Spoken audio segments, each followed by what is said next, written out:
Look sharp, feel sharp, be sharp. Use Gillette Blue Blades with the sharpest edges ever honed. Gillette's Cavalcade of Sports is on the air. From Braves Field in Boston, Gillette presents the World Series. Good afternoon, baseball fans everywhere.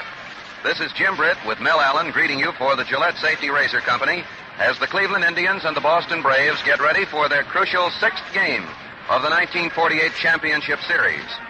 Gillette is on the air the year around with on-the-spot reports of leading sports events. Gillette also broadcasts the major boxing match of the week every Friday night. The rival pitchers for this sixth World Series game will be right-hander Bob Lemon of Cleveland and right-hander Bill Voiselle of the Braves. Lemon, you'll recall, won an 8-hitter by a 4-1 score here at Braves Field in the second game of the series to pull the Indians up even with Boston. Voiselle will be making his first series start, but during a 3 2/3 inning relief stint, he restricted Cleveland to a single hit, a single by Larry Doby. As a matter of fact, the relief pitching of all Billy Southworth's firemen in this series has been excellent. During 15 innings in relief roles, Voiselle, Barrett, Potter, Spahn have not allowed an earned run and have held the Indians to 4 hits while striking out 9 and walking only 1.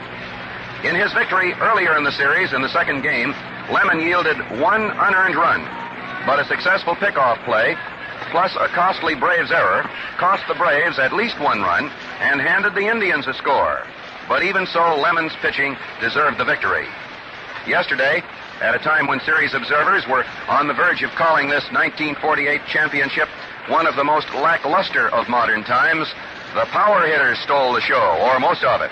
Paced by third baseman Bob Elliott, who became the second National League batter of World Series history to hit 2 home runs in a game. The only other National League performer to do it was Benny Koff of the Giants back in 1917. The Braves overpowered the Indians. At the same time that Elliott twice homered, Dale Mitchell, Jim Hegan of Cleveland, and Bill Salkeld of the Braves all hammered round trippers. Hegan's was the 3-run blow that sent Cleveland ahead, but the Braves, who had failed to make an impressive showing in previous contests, staged the big inning of the series with a 6-run explosion in the 7th to sew it up. I said that Bob Elliott and the power hitters came close to stealing the show, but left-hander Warren Spahn of Buffalo, New York, was the top defensive hero. His pitching was the best this series has produced. He allowed only 1 batter, manager Lou Boudreau, to reach base via the hit route on a double in the 8th. Then he struck out 5 of the last 6 men to face him to preserve the victory. In 5 2/3 innings on the mound, after Nels Potter had been driven out, Spahn gave up a walk and a hit. His assortment of fast and slow balls, he was using his curve, by the way, as a waste pitch, his assortment had the Indians guessing. Once, when, after taking a perfect fastball strike, Joe Gordon swung at a low slow ball and missed, he turned to the umpire and said, "I guessed wrong on that one, didn't I?" Bill Salkeld, the Boston catcher, said Spahn all but dispensed with his curveball. The pitch Cleveland batters had solved easily in the second series game in favor of a mixed-up assortment of fast and slow stuff. Feller, as was the case his first time out, couldn't win.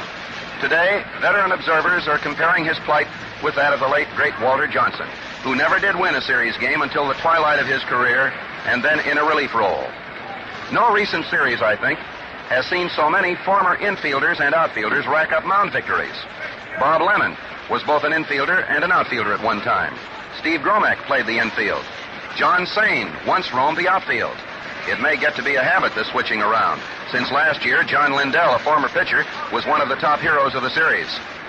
On the special trains between Cleveland and Boston last night, the main topic of conversation, however, was the crowd, the attendance at yesterday's game. When he learned that about 12,000 fans saw the game while standing around Mr. Vecht's portable outfield fence, first baseman Earl Torgeson of the Braves said, "Imagine that, 12,000. Why, that's 6 times as many people as there are in my hometown of Snohomish, Washington."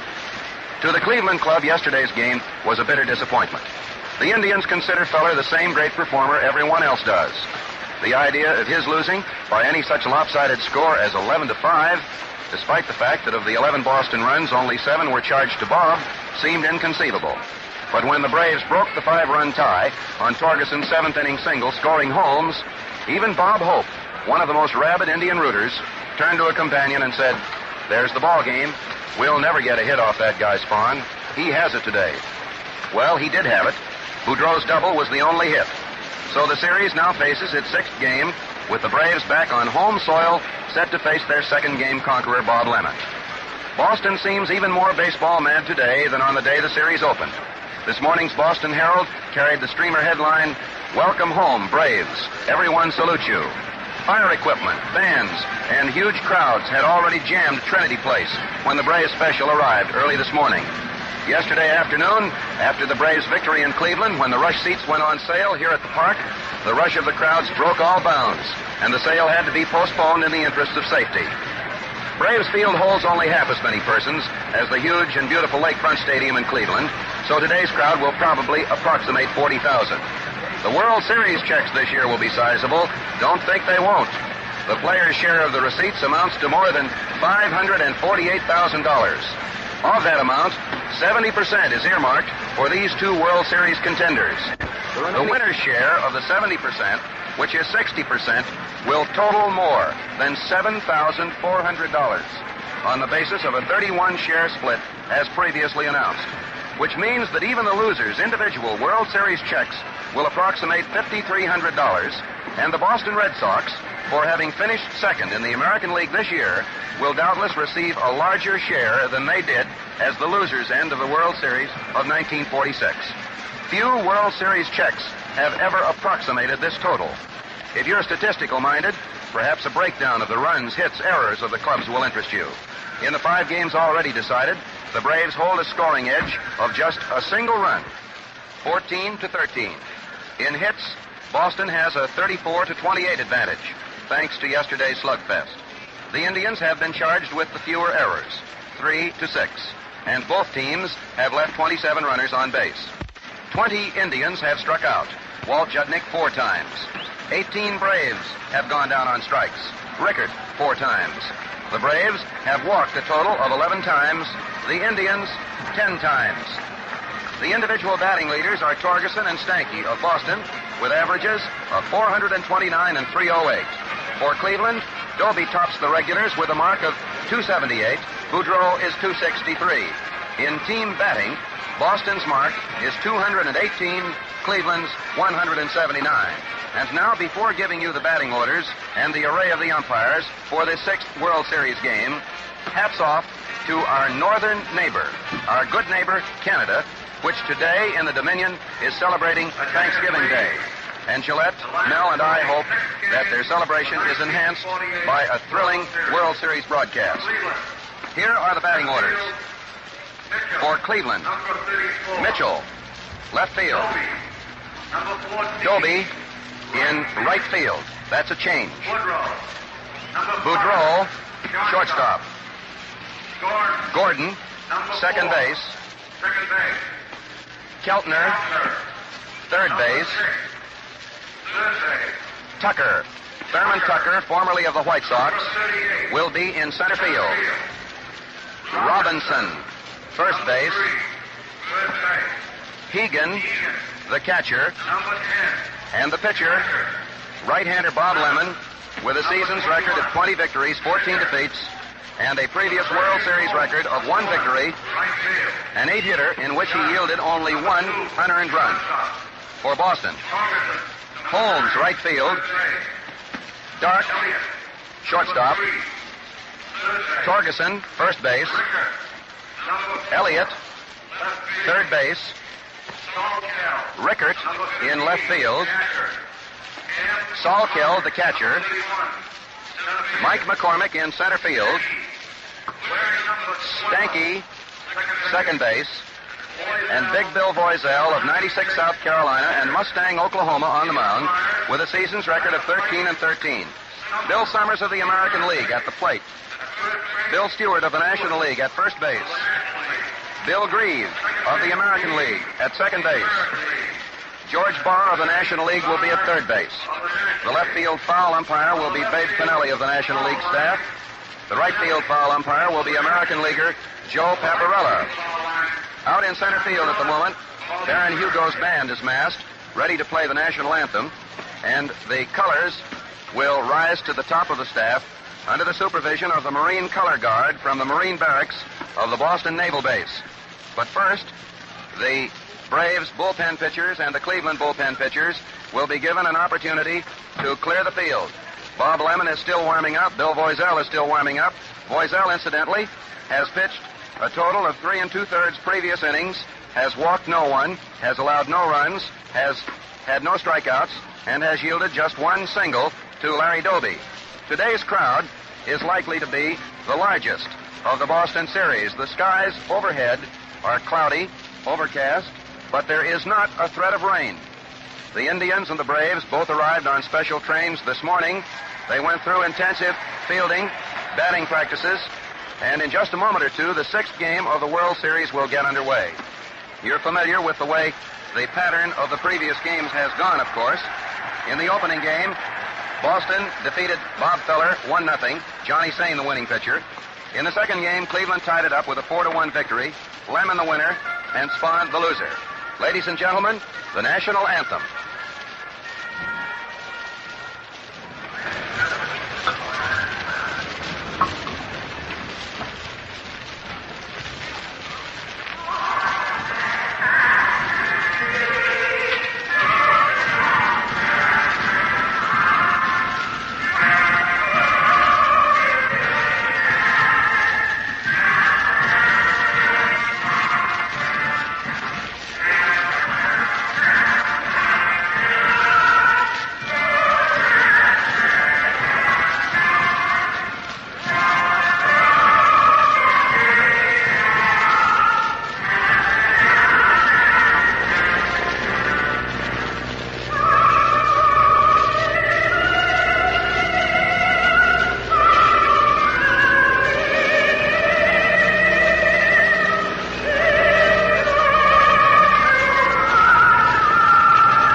And now, with the 6th World Series game about to get underway, let me again present my colleague and your play-by-play reporter for the first 4.5 innings, Mel Allen.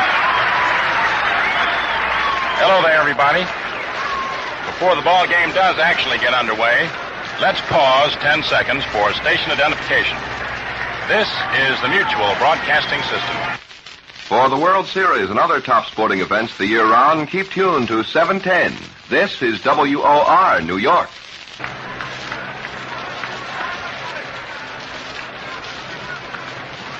Big Bill Voiselle on the hill for the Boston Braves, a right-hander who won 13 and lost 13 on the regular season. Boy from 96, South Carolina originally, who now lives in Mustang, Oklahoma. Big Bill had more than fair success against the Cleveland Indians in spring training games, and Billy Southworth is entrusting this strong-armed right-hander with the task of keeping the Braves in the World Series. Time is called just before we get underway. Bill Stewart, who's umpiring at first base, calls time. And Joe Paparella of the American League, who's stationed down the right field foul line, is over talking to the Boston Braves right fielder, Tommy Holmes, about something or other. I don't know just what it is. But now everything seems to be all right, and we're all set to go. Dale Mitchell will be leading off for the Cleveland Indians. Mitchell bats him left-handed.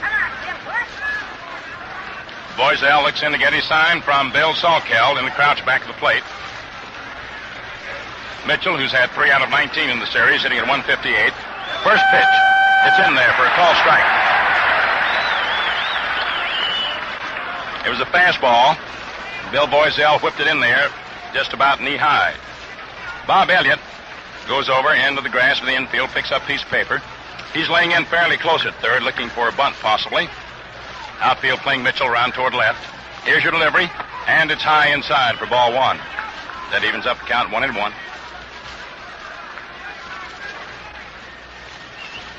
1 ball, 1 strike.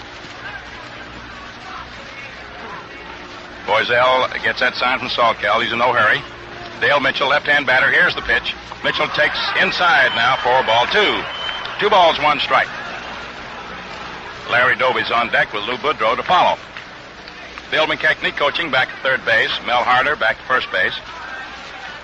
Bill Summers calling balls and strikes. Boiselle into the windup, delivers. Mitchell swings and lines one out into center field. Coming fast is the center fielder, Mike McCormick, and he takes it for the out. Mitchell lines to Mike McCormick in center field. 1 away, and up to the plate now comes Larry Doby. Doby's had 5 out of 18 in the series, hitting at .278. Right fielder. Earl Torgeson's had 6 out of 14 for the most number of hits of anybody, with Larry Doby having 5, Mike McCormick having 5, and Lou Boudreau having 5, among others. There's a pitch into Doby. It's wide of the mark for ball 1. Doby stands far away from the plate. Bill Boiselle into the windup. Here's the pitch, and it's in there for a call strike.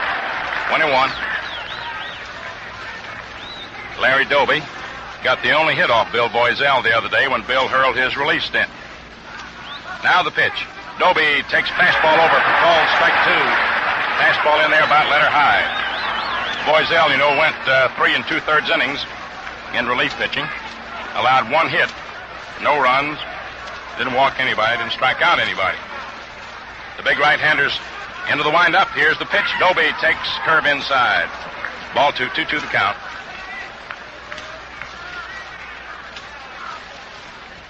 Two balls, 2 strikes, 1 away. Top half of the first inning, 6th game of the World Series, with the Cleveland Indians out in front in games 3-2. Boiselle delivers. Doby swings and lines one out over short into left field for a base hit. Taken out there by Marv Rickard on a couple of hops. He whips his throw into second. And Doby is on with a line single to left field for the first hit of the 6th game of the World Series, and Doby's 6th of the Classic. And now here's Lou Boudreau coming up. Boudreau, number 5, shortstop.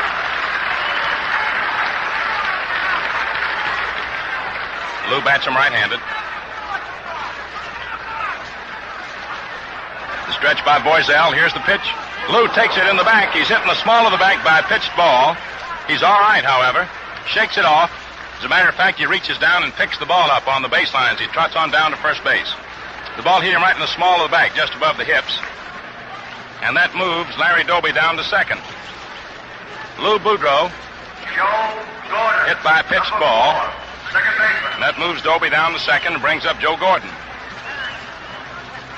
Double barrel activity in the Braves bullpen.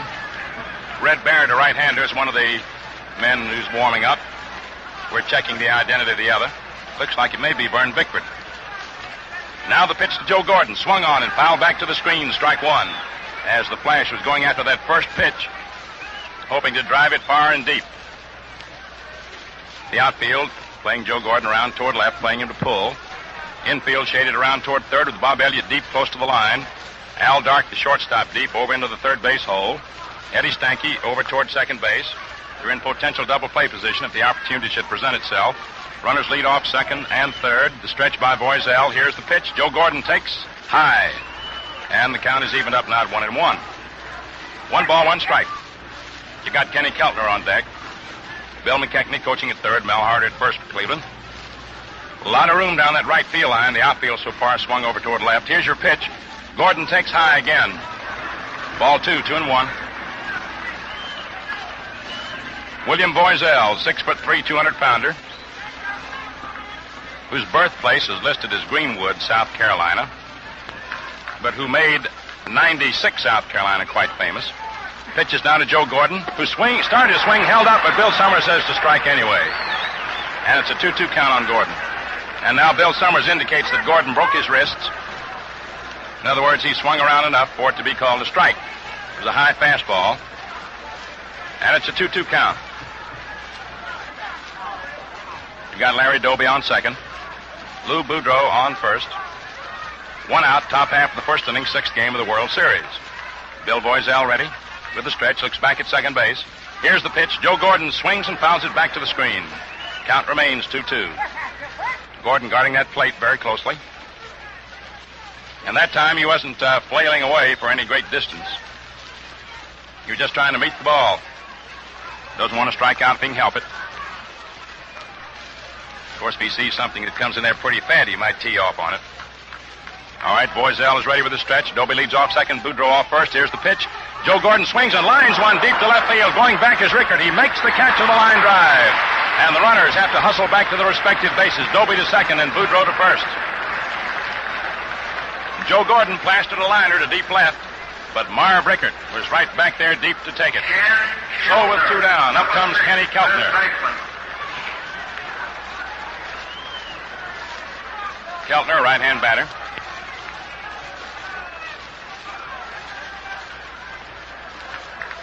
Boiselle looks in to get that sign from Bill Salkeld. The outfield and infield setup is the same for Keltner as it was for Gordon. They're both extreme full hitters, although occasionally they might blast one to right. Bill Boiselle ready. Doby leads off second, Boudreau off first. Here's the pitch. Keltner takes a hook that's inside for a ball. Kenny Keltner, who's had only one hit in this series, 1 out of 17. He got that hit in the first ball game. First time up, he's been 0 for 16 since. Now the pitch. Keltner swings and he misses. Cut hard, slashed hard at a fastball. Joe Gordon, incidentally, had 3 out of 18 before he went out. Boudreau had 5 out of 19 before he was hit by a pitched ball. We gave you Doby's record before. Now the delivery. Keltner swings and he misses. As Bill Boiselle fired it by him. And the count is 1 ball and 2 strikes on Keltner. So we've got a dramatic moment here in the top half of the first inning. Kenny Keltner standing deep in the batter's box, in close to the plate, slightly open stance. Larry Doby, fleet of foot, bore from Patterson, New Jersey, on second base. Lou Boudreau on first. Here's your pitch. Swung on, little ground ball, hit out toward short. Dark up with it, plays it over to Torgerson at first, in time for the out. And so Bill Boiselle pitched himself out of the jam. No runs, 1 hit, no errors, and 2 men left on base. At the end of the first half of the first inning, the score, Cleveland 0, Boston 0. Guesswork doesn't go in laying out a baseball diamond. The distance between bases must be exactly 90 feet between the pitcher's box and home plate, 60 feet 6 inches. No more, no less. But talking about exactness, today's Gillette Blue Blade is made to the closest limits of accuracy known to the industry. For instance, the positioning slot in the middle of the blade is precisely centered. When you tighten the holder, the Gillette Blue Blade lines up absolutely parallel with the razor guard, extends just the correct distance for smooth, easy shaving. Thus, you have a perfectly matched shaving instrument that glides through beard with light, gentle strokes. Ask for Gillette Blue Blades, 5 for a quarter, or get a handy 20-blade Gillette dispenser for 98 cents. Look sharp, feel sharp, be sharp. Use Gillette Blue Blades with the sharpest edges ever honed.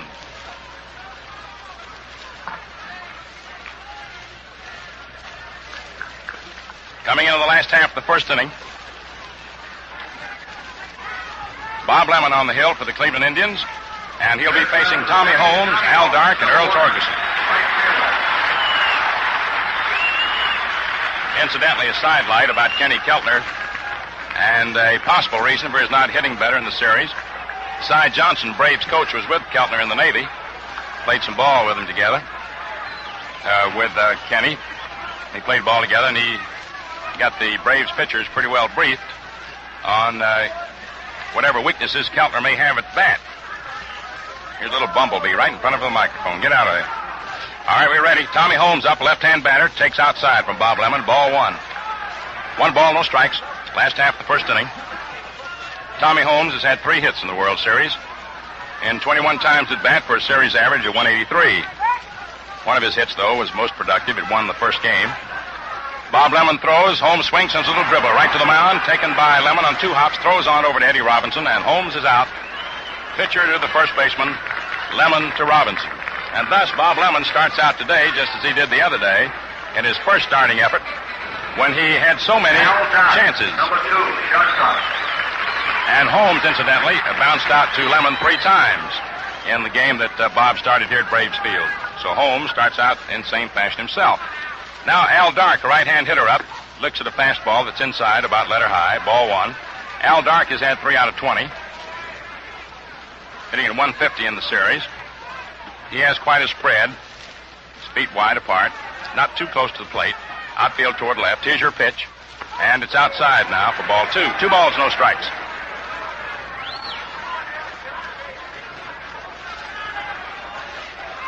Two nothing to count.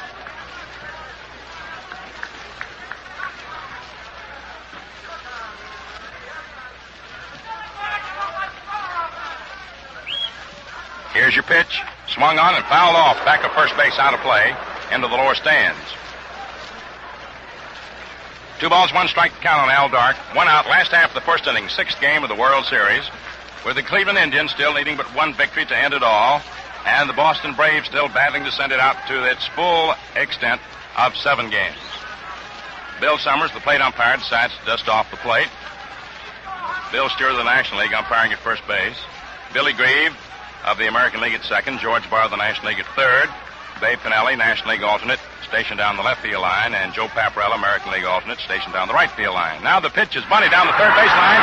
There's Lemon over up with it. The throw, not in time, beaten out. The throw gets away from Robinson, but backing up is Joe Gordon. And Al Dark is on, beating out a bunt. It's a base hit for Al Dark as he makes use of his great speed, lays down a beautiful bunt down the third base line and beat it out. Bob Lemon calls time, stands in behind the mound now, takes a white handkerchief out of his hip pocket and drives off his pitching hand. Got to give Lemon a lot of credit on that play. He dashed over that line in a hurry, grabbed the ball with his bare hand and flipped while off balance, but was unable to get the ball over there ahead of the speedy Alvin Dark. Lou Boudreau out at short, motions out to Dale Mitchell to move over a step or two toward the left field line. He's way over toward left center as Earl Torgeson steps to the plate. Torgeson, a left-hand batter, has had 6 out of 14 in the series. He hits a long ball. 1 down, 1 on, last half, first inning, no score. Here's your pitch, swung on. It's a fly ball, hit out into short right center. Here's Doby racing in, and Tucker makes the catch, and there's a throw to first base, and it's a double play. They double up. Alvin Dark, as Earl Torgeson's fly ball to right center faded, Larry Doby started racing in, and Tucker came over from center, and it was Tucker who finally made the catch. Al Dark thought the ball was going to drop for a Texas League single and was doubled up trying to get back to first. Tucker to Torgeson. Or Tucker to Robinson. No runs, 1 hit,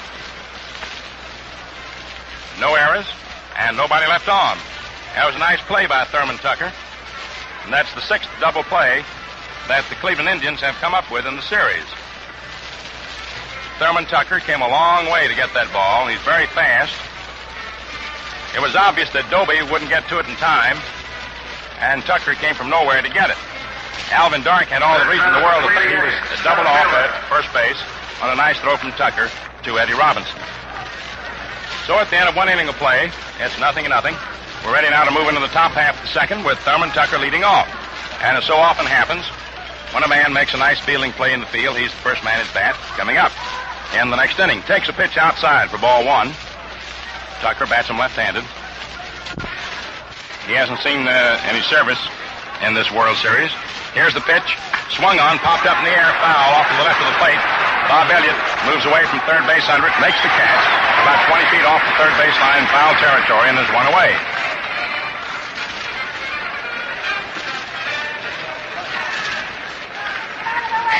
Now coming to bat is Eddie Robinson.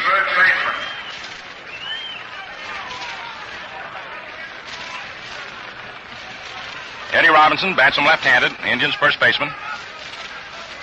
Bill Boiselle into the windup. Around comes the right arm, the pitch. Swung on, lined right out to Eddie Stanky at second base for out number 2. Robinson lines to Stanky. So with 2 down, up comes Jim Hegan. Robinson had 4 out of 16 in the series. Now Jim Hegan, 3 out of 15. Gets a ripple of applause from the fans here in Boston because he is a native of Massachusetts, a boy from Lynn, right-hand hitter. Boiselle throws, fastball is in there for a call strike. Outfield swung around toward left for Jim. Infield shaded around toward third. Boiselle delivers. Curve that swung on, lined over the head of Elliott down the left field line for a base hit. There's Rickard up with the ball in a couple of hops, whips his throw into second, and Hegan goes back to first after taking his turn with a single to left field. That's the second hit off Boiselle. Jim Hegan's the boy that almost won the ball game for the Indians yesterday and the World Series and a victory for Feller when he hit a home run with 2 on to put the Indians ahead. However, the Braves came slashing back for that big 7th inning to win. Now here's Bob Lemon stepping up. He's a left-hand hitter and a good hitter for a pitcher. The delivery, swung on, popped foul, back of first. Going over for it is Earl Torgeson right at the edge of the stands. He leans in, jumps on top of the dugout, but can't make the catch. But what a great try.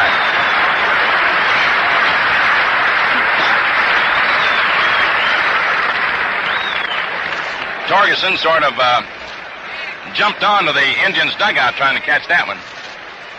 Certainly gave it a great try. 1 strike to count on Bob Lemon. Lemon was hitless and 4 times at bat. Boiselle with a stretch, checks his runner. Here's the pitch. Lemon swings and sends a long fly ball into left center field. Marv Rickert races back under it, makes the catch.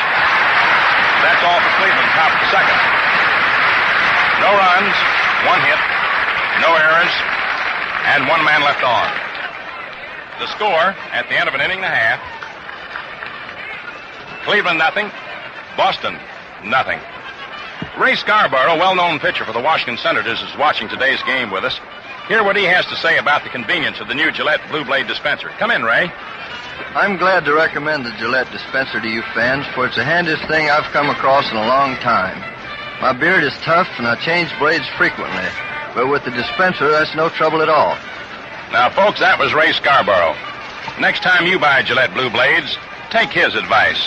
Ask for them in the handy Gillette dispenser. It comes loaded with 20 blades, 40 shaving edges, for the price of the blades alone. 98 cents here and $1 in Canada. Look sharp, feel sharp, be sharp. Use Gillette Blue Blades with the sharpest edges ever honed.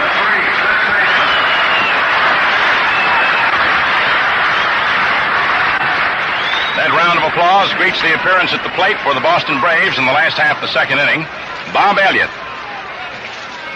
Elliott's the lad who hit 2 home runs yesterday, who sparked the Braves to their comeback victory over the Cleveland Indians to prolong the series to at least the 6th game and a return to Braves Field here in Boston.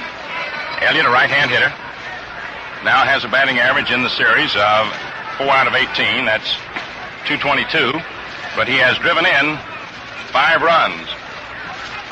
That's more runs than anyone else has driven in the series. Jimmy Hegan, for the Indians, has driven in 4. Takes second place in the RBI department. It'll be Bob Elliott, Marv Rickert, and Bill Salkeld facing Bob Lemon. Lemon, a right-hander, faced the Braves in the second game of the World Series and beat them 4-1. Let the Braves have 8 hits, but he scattered them very nicely. Bob Lemon all set. All set to pitch to Bob Elliott. The right-hander throws. Elliott swings and sends a bounder down the third baseline. Charged nicely by Kenny Keltner. His throw over to first, and the ball is dropped. It's dropped by Robinson, and Elliott is safe.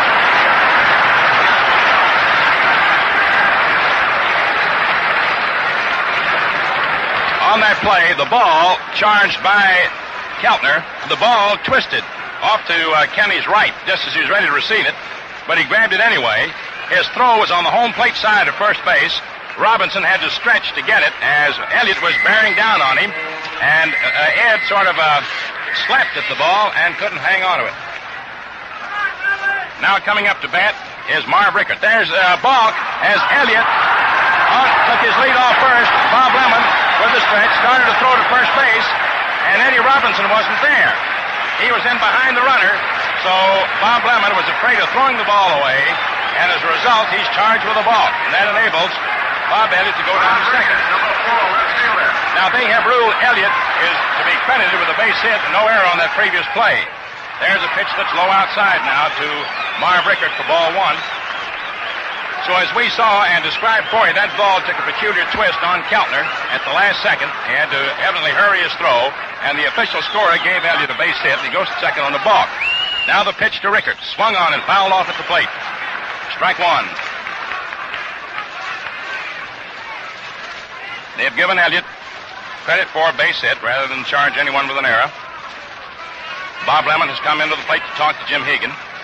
Now he's walking back out to the mound. The balk that Bob Lemon committed is one that will occasionally arise and not be the fault particularly of anyone. Lemon and Robinson didn't get together on their sign as to whether Robinson will be holding against the runner or playing in behind him. So as Lemon started to lob over to first, he saw Robinson playing in behind the runner and had nowhere to throw it. All right, the stretch by Bob, the pitch. It swung on. There's a drive to deep center. But Tuck going back for it, and Mike McCormick makes the catch. Loretta Tucker makes the catch for the out. Racing to third after the catch is Elliott. As the throw is cut off by Lou Boudreau. Marv Rickert lined that ball to deep center. Thurman Tucker went back and grabbed it for the out. The ball was hit so deeply that Elliott was unable to tag up and go to third after the catch. Now Bill Salkeld steps in. Salkeld, the left-hand batter. Lou Boudreau motions out to Thurman Tucker to come in a step or two. Motions over to Larry Doby, who's playing right field today, to move in a step. The infield is laying in, hoping to cut the run off the plate if the opportunity should present itself. Bill Salkeld, the batter, left-hand hitter. Bob Lemon throws a pitch that's swung on a little roller down the first baseline. It's fielded by Robinson, who steps on first to retire Salkeld, and Elliott holds third. Salkeld grounds out to Robinson unassisted, with Elliott holding third. So they're two down. And now Lou Boudreau comes over to the mound to talk to Bobby Lemon. 31, center fielder. Coming to the plate is Mike McCormick. Mike McCormick, the right-hand batter. Infield goes back in normal position. Outfield step round toward left. Lemon looks in to get his sign. Starts the windup. In comes the pitch. Swung on, so the roller hits slowly down toward third. Keltner charges it. Flips over to Robinson in time for the out. And the Boston Braves failed to score in the last half of the second inning, though they threatened. No runs, one hit. No errors, and one man left on base. And the score at the end of 2 innings of play is 0-0. Bob Elliott was credited with the base hit on his tricky roller that Keltner charged, fielded, threw to first base on. The ball was dropped by Eddie Robinson, but in the judgment of the official scorer, it was a tough play, and they gave Elliott credit for a base hit. Then Lemon balked. Elliott went to second. Rickard's long liner to deep center, gathered in by Tucker, was deep enough to enable Elliott to tag up second, go to third after the catch. Then Elliott held third as Bill Salkeld's little dribbler down the first baseline was handled by Eddie Robinson unassisted, and Mike McCormick ended the inning grounding out, third to first. Let's pause 10 seconds now for station identification. This is the Mutual Broadcasting System. The La Rosa Hollywood Theater of Stars will be heard at 1:30 tomorrow afternoon over WOR New York.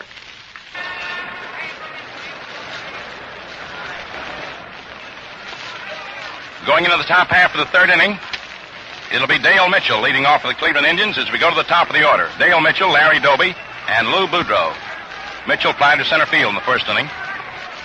Bill Boiselle, the right-hander, throws. Mitchell swings and lines one down the left field line for a base hit. Maybe for extra bases. Rickert chasing the ball. Mitchell rounds first, digs for second. Here's the throw. It's in toward third, and Mitchell goes into second, standing up for the double. Dale Mitchell lines a double into the left field corner for the third base hit for the Cleveland Indians off Bill Boiselle. And for Dale Mitchell, that's his fourth World Series hit and his second extra base hit. He had a home run, and now he's got a double. That brings to the plate Larry Doby, who singled to left in the first inning. Left-hand batter, the pitch to him is swung on. There's a long fly ball to deep left field. Rickert goes back toward the fence and makes the catch for the out. And there is Mitchell tagging up, bluffing a dash to third, and Torgeson went all the way down from first base to back up second in the event there was a throw in that direction. In other words, he was sneaking in behind Mitchell, but Dale's ear caught the voice of Bill McKechnie coaching at third base, yelling to him to get back, and he did. So Larry Doby's long drive deep into left field is caught by Rickard, just about 5 feet away from the left field fence for the first out in the top of the third. Manager Lou Boudreau is up, hit by a pitched ball in the first inning. Bill Boiselle throws. The pitch is swung on, hit out into right field. Racing over is Tommy Holmes, and he dropped the ball. Now Mitchell digs for third. He rounds it on his way to the plate. He goes in to score, and on at second base is Lou Boudreau, as Lou sliced one into right field, and Tommy Holmes raced over, got his glove on the ball, and then dropped it. Mitchell was racing toward third, had to hold up, thinking that Holmes would get the ball, and then when he dropped it, Bill McKechnie waved him on. It scored as a double for Lou Boudreau. Into the right field sector, a run batted in for Lou. Mitchell scores, and for Boudreau, that is his fourth double of the series, and his third run batted in. The Indians now lead 1-0. Joe Gordon up. Gordon takes a high fastball. Ball one. 1-0, favored Cleveland. Top half the third inning, one down. Lou Boudreau leading off second. Bill Boiselle throws. Joe Gordon licks at a fastball that's inside. Ball two. What a great player that Lou Boudreau is. He is really tremendous. Activity in the Braves bullpen. You've got Red Barrett and Vern Bickford, two right-handers throwing. Bill Boiselle delivers to Joe Gordon. Curveball stays high. Ball three. 3 balls, no strikes. Bill Salkeld fires the ball back out to Boiselle.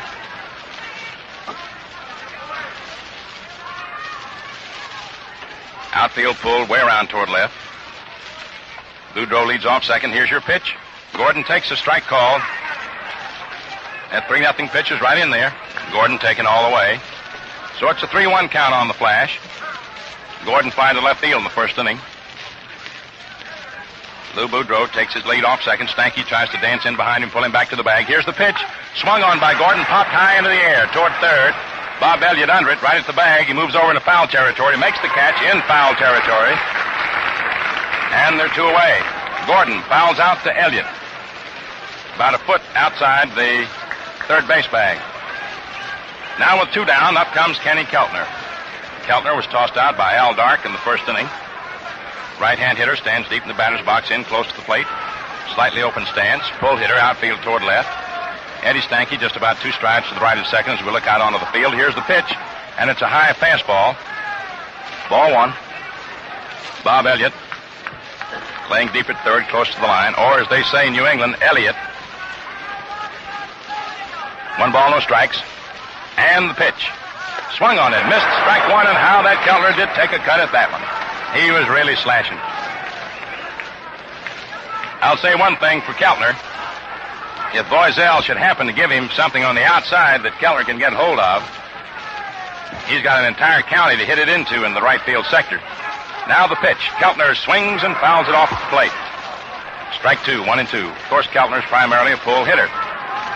But every once in a while, you'll find these extreme pull hitters shifting their feet if they get the type of pitch they figure they can work it on and hitting to the opposite field. Now, you've got, for example, Tommy Holmes playing almost straightaway center field. He's not more than 3 strides to the right of a straightaway center field position, and he's the right fielder. And Rickard way over on the left field line.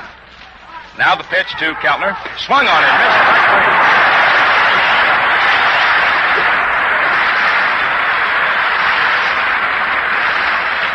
So the Cleveland Indians come up with 1 run, 2 hits, no errors for the Braves, 1 left on for Cleveland. Doubles by Mitchell and Boudreau, leading to the score. And at the end of 2.5 innings, the score is Cleveland 1, Braves nothing.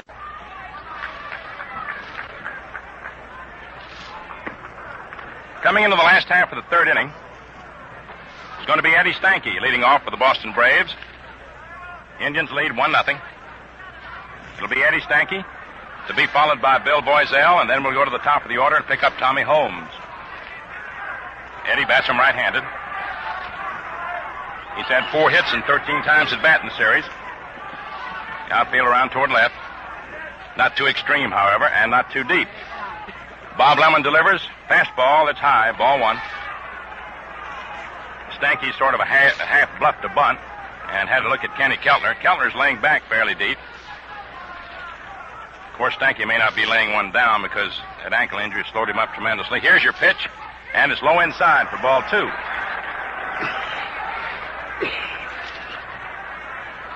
Two balls, no strikes.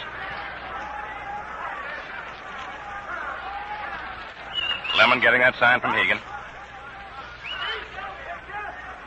The right-hander's into the windup. In comes the pitch. And it's over that outside corner. Belt high for a call strike, and the count is 2-1. 1-0 favor Cleveland. We're in the last half of the third inning. Lemon taking lots of time. Joe Gordon stationed deep and over near second base. Now the pitch. Stanky takes, and it's over the inside corner, just below the shoulders for called strike 2. So he got a 2-2 count on it, Eddie. Eddie didn't like the decision on that. Reaches down, snatches a little dirt off the ground. Meantime, delivers himself of a choice word or two. Taps his spikes with the bat. Now he moves into hitting position once more. He's ready. Actually, his right or back foot is out of bounds of the batter's box, but they don't pay too much attention to it. Now the pitch. Swung on and fouled back to the screen. Count remains 2-2.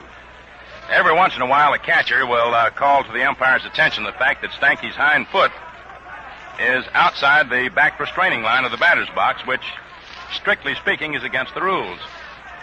Catcher will do that once in a while to try and rattle Eddie. But they're not saying anything about it right now, but from our perch up here, with the line still not yet obliterated, you can see it's way out of there. 2 balls, 2 strikes. Stanky slightly bent at the knees. Takes a high fastball for ball 3. So he got a full count on Eddie, 3-2. Leading off for the Braves in the last half of the third inning. 1-0, favor Cleveland. Doubles in the top of the third inning by Mitchell and Boudreaux, giving the Indians a run. Here's your pitch, and it's inside, ball 4.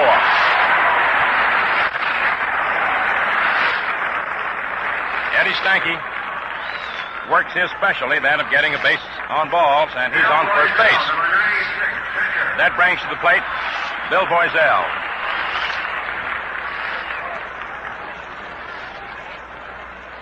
Boiselle is not too much of a hitter. Matter of fact, I think his batting average matches the number on his uniform, 96. That is his regular season batting average. In is looking for the bunt. The pitch is taken inside, however, ball 1. The base on balls that Eddie Stanky just received is the 5th that he's worked Cleveland pitching for during the course of this series. 1-0 favor Cleveland. Last of the third. Indians looking for the bunt with Keltner charging from third, Robinson from first, Boudreaux to second, and Gordon to first. The pitch, and it's bunted foul off to the right of the plate for a strike. 1-1. 1 ball, 1 strike. The tempo of the game hasn't been too rapid. It's been a case of the Braves trying to play it for all it's worth, realizing that they cannot make a slip whatsoever, else the World Series will be over. The Indians, on the other hand, want to maintain the edge they do have of a 3-2 edge in games played and would like to clinch the Fall Classic. Now the delivery to Boiselle is bunted down the first baseline. Hegan up to the ball, plays it to first base to Gordon, covering for the out, which moves Stanky to second. Boiselle sacrifices and is out. Hegan to Gordon, covered first. Boiselle did all that Billy Southworth expected of him, to lay down the sacrifice bunt. That brings to plate Tommy Holmes. Tommy bounced out in the first inning to Bobby Lemon, a habit that Lemon has induced Holmes to get into since he's been pitching in this World Series. Now the delivery to Tommy, swung on, line into the hole between third and fourth, left field. Stanky round third, holds up, however, as Mitchell fires his throw into the plate, cut off by Keltner. And Stanky is held at third. Tommy Holmes lined a single to left, but Eddie Stanky could not go any further than third base. Stanky, after having broken his ankle this summer, nursed it back to health in time to get back into the World Series. But it reduced his speed tremendously. That is to say, or to put it perhaps more properly, it slowed him up a great deal more. So now you have runners on first and third, 1 out, and Al Dark, the batter, with the score, 1-0 favorite Cleveland. Bob Lemon pitches to Dark. Curveball is low, ball 1. 1 ball, no strikes. Threat of rain in the air. Activity in the Cleveland bullpen, which is located behind a signboard in deep right center. We can't quite identify the warm-up hurler. Now the pitch, and it's a curve outside, ball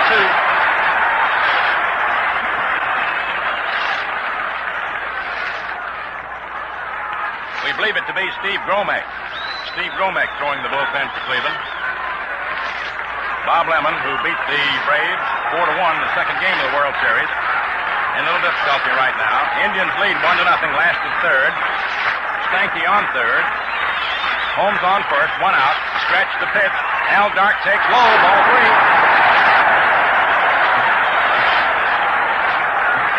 Ed Kleiman also throwing the bullpen for Cleveland. Kleiman and Gromek.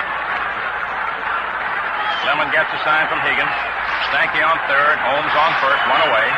And the pitch in there for a called strike. And the count is 3-1 on Alvin Dark.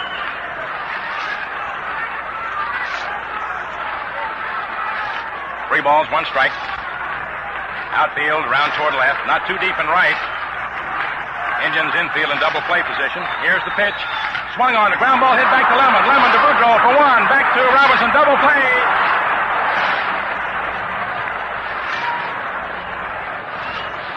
Al Dark hits into the double play. Lemon to Boudreau to Robinson. And that's all for the Braves' threat in the last half of the third inning. No runs, 1 hit, no Indian errors, and 1 man left on for Boston. And thus you had the spectacle, if we might use that word, of a base hit with a runner on second base, but yet advancing him only to third. And thus the Braves were unable to score, and at the end of 3 innings of play, the Indians lead 1-0. Your 3 inning totals: Cleveland, 1 run, 4 hits, no errors, 4 men left on, and the Boston Braves, no runs, 3 hits, no errors, and 2 men left on base. Thus we're ready now to move into the top half of the 4th inning. Incidentally, that was the 4th double play that the Cleveland Indians have come up with behind Bob Lemon in the course of this World Series. The Indians have come up with 7 double plays overall in this World Series, and the pitcher will always tell you that's the greatest play in baseball. Runners on those bases for the boys to come up with that double play and get them out of those jams. All right, Thurman Tucker leads off for Cleveland, top of the 4th. Left-hand batter takes low, ball 1. Tucker fouled out in the second inning to Bob Elliott, making his first appearance in the series. Although he's a left-hand hitter, they don't play him to pull too sharply. Takes a delivery into the dirt, ball 2. You have to watch Tucker because he's a very fast man. He likes to lay him down that third baseline and beat him out. Bob Elliott, of course, is aware of that. He's laying in close at third.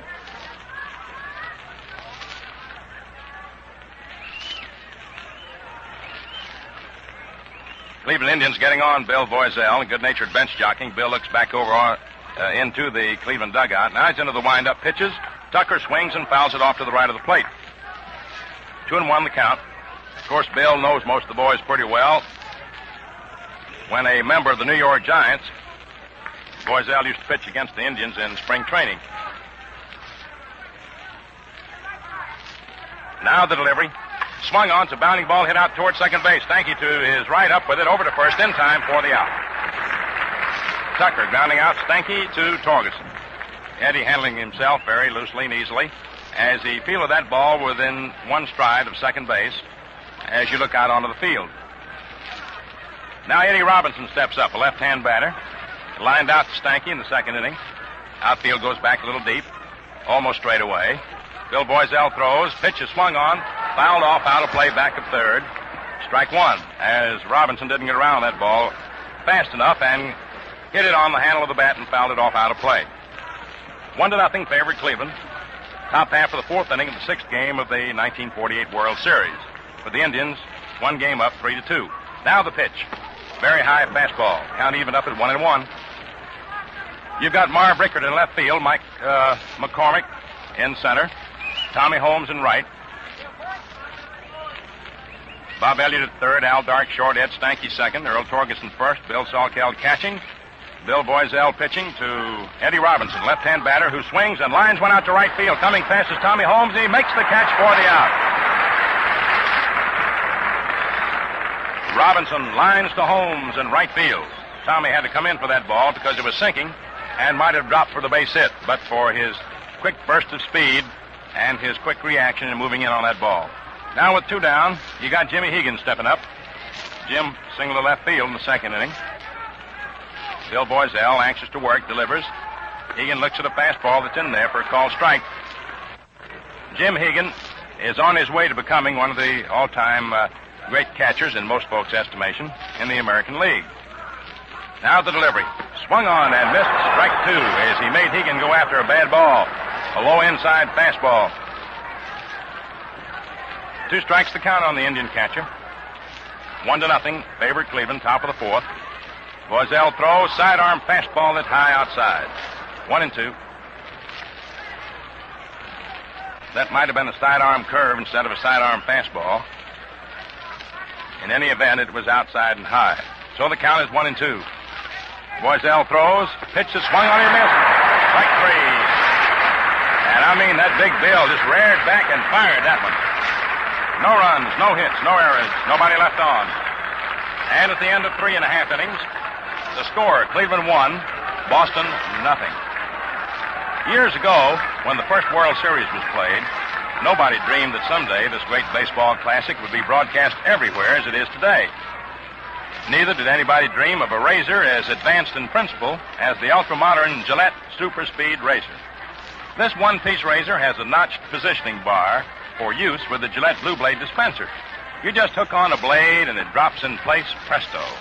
Then twist the handle, and you're ready for the smoothest, most refreshing shave you ever had. There's nothing to fit together, nothing to jam or clog. To clean, simply loosen the razor, rinse, and shake.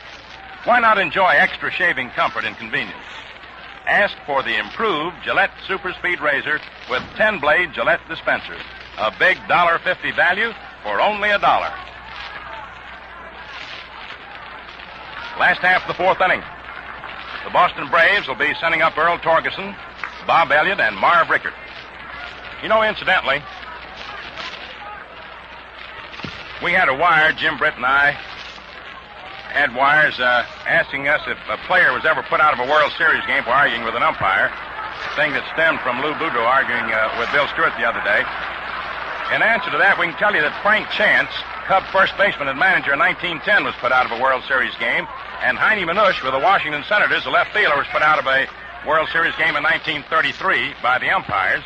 But Joe Medrick was put out by the Baseball Commission in the 34 World Series. There's a pitch that's outside for ball 1. 1 ball, no strikes. 1-0 favorite Cleveland, last half of the 4th inning. Earl Torgerson, left-hand batter. Bob Lemon, the right-hander, of the windup. Here's the pitch, and it's in there for a call strike. Count evened up at 1-1. The outfield playing Torgerson just stepped toward right and center and right, almost straight away and left. And that Tucker's mighty deep in center. He's way back out there. Now the pitch. And it's just outside for ball 2. 2-1. Third baseman Kenny Keltner laying about 12 feet off the third baseline. Lou Boudreau is in about 4 or 5 steps at short over near second. Joe Gordon on the edge of the outfield grass, shading second just a little bit more than first. With Eddie Robinson, the first baseman, deep and about 5 feet off the first baseline. Bob Lemon into the windup. In comes the pitch. Torgerson swings and lifts a fly ball foul. Back of third, going to go out of play, dropping harmlessly to the ground in foul territory. It's not high enough to permit either Kenny Keltner, the third baseman, nor Dale Mitchell, the left fielder, to get to. So the count on the batter is 2 balls, 2 strikes. Earl Torgerson, Braves first baseman, leading off in the last half of the 4th inning. And there was a spectator that reached out onto the playing field and grabbed that ball just as the Boston Braves ball boy was going to go out there to get it officially. Of course, the fans get quite a kick out of that. 2 balls, 2 strikes. Earl Torgerson set to the plate. Here's the pitch. Swung on. There's a fly ball hit out to left field. Dale Mitchell comes in a few steps and makes the catch, and there's 1 away. Torgerson flies to Mitchell and left. And that brings to the plate Bob Elliott. Elliott had an infield hit in the second inning. Now the outfielders march around toward left. Naturally, they play Bob to pull. Bob Elliott. Joe Gordon, the second baseman, is just 2 strides to the right of second. He's ready to move directly in back of the bag. Now the pitch, and it's low inside, ball 1. Kenny Keltner is ready to cover anything hit down that third baseline. Lou Boudreau is laying back comparatively deep. He plays the most shallow shortstop of anybody. And he's sort of half facing the third base hole. Now the pitch. And it's low, ball 2. Curveball that broke over the plate but too low, below the knees. And it's a 2-0 count on Bob Elliott. 1 down, last half of the fourth inning, 1-0 favor the Cleveland Indians. Elliott hit a home run over the right field fence in Cleveland. Now the pitch is high outside, ball 3. He hit it more to right center, and that's exactly where Larry Doby is playing. Doby's playing right field today, but he's over toward right center. He's giving Bob Elliott a lot of room to hit into down the right field line. The 3-0 pitch on its way, and it's in there for a called strike, and the count is 3-1. 3 balls, 1 strike. Freddie Fitzsimmons, coaching at first base for the Braves, hollers down to the plate, said, "Get yourself a good ball, Bob." Now Lemon's ready. Here's the delivery. Elliott swings and fouls it off behind the plate on the ground, strike 2. And I'm telling you, he swung from way back on that one. He was leveling off of the fence. So you got a full count on Bob Elliott, 3-2. 3 balls, 2 strikes, 1 out, nobody on. Last half of the fourth inning, Cleveland leading 1-0. 6th game of the World Series. Cleveland Indians needing just 1 victory to wrap it up. The Braves needing a victory to prolong it to the 7th game. With a count 3-2, Joe Gordon has moved a step closer over towards second. Here's the pitch. Swung on, little roller, hit down the third baseline, and he may be beaten out. He will be. And touches the ball, and hold on to it, and it spins off of his hands in the foul territory. And it's scored as an infield hit for Bob Elliott.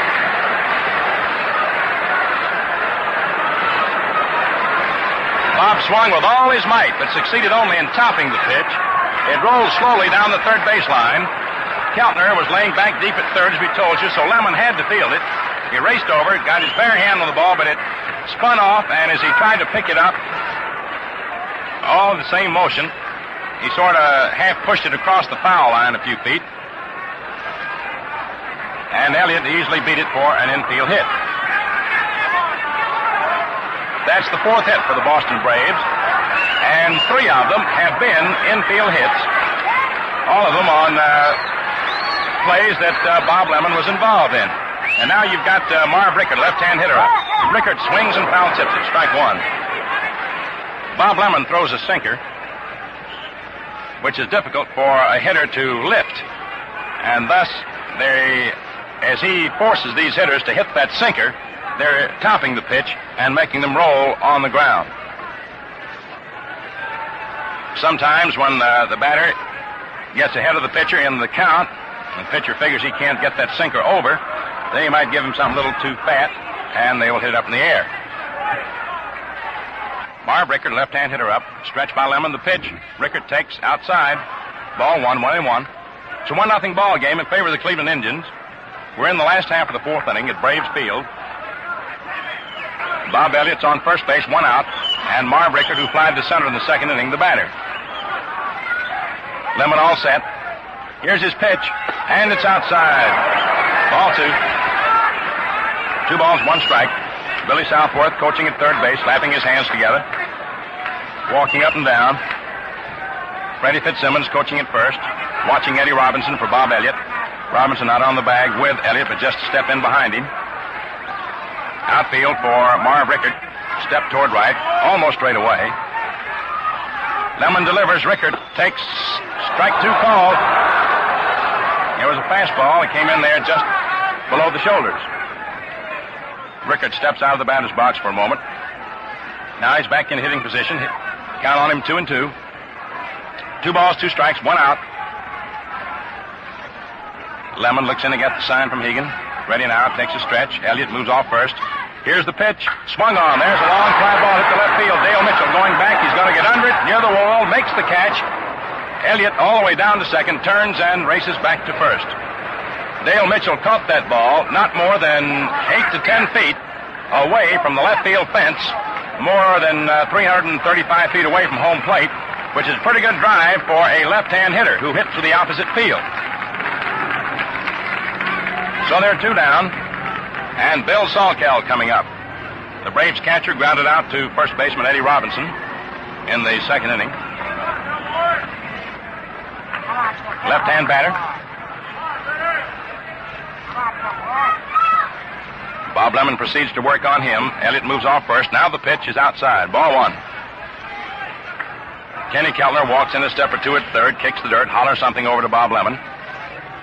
Lou Boudreau at short, looks around his outfielders, sees that they're set properly. Now he motions Thurman Tucker to come in a couple of steps. It's really wonderful to watch Lou in action in a ball game. He's busy with something every moment. Now the delivery. Hands a fastball high. Ball 2.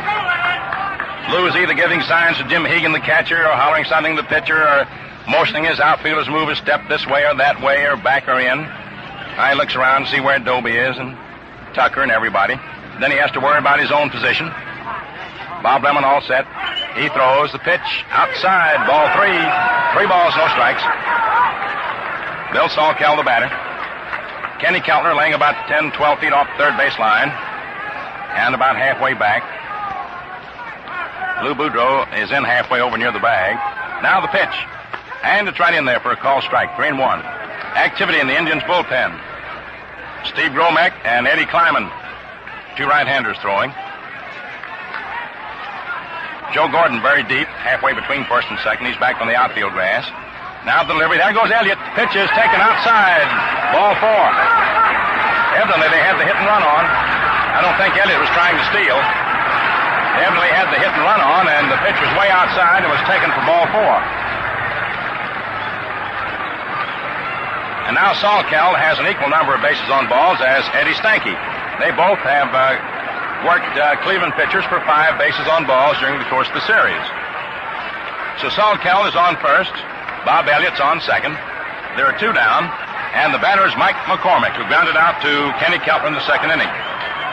Mike has had 5 base hits in the series. Outfield playing McCormick toward left, not too deep. Bob Lemon throws. McCormick takes strike call, curveball. Got the outside corner just above the letters.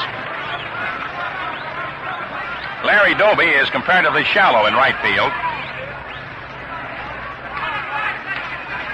McCormick's power is more to left center. Left or left center. Now the pitch is swung on. He's right back through the middle. Out over second. Here is Elliott rounding third on the way to the plate. Here's the throw. Elliott slides. He's safe.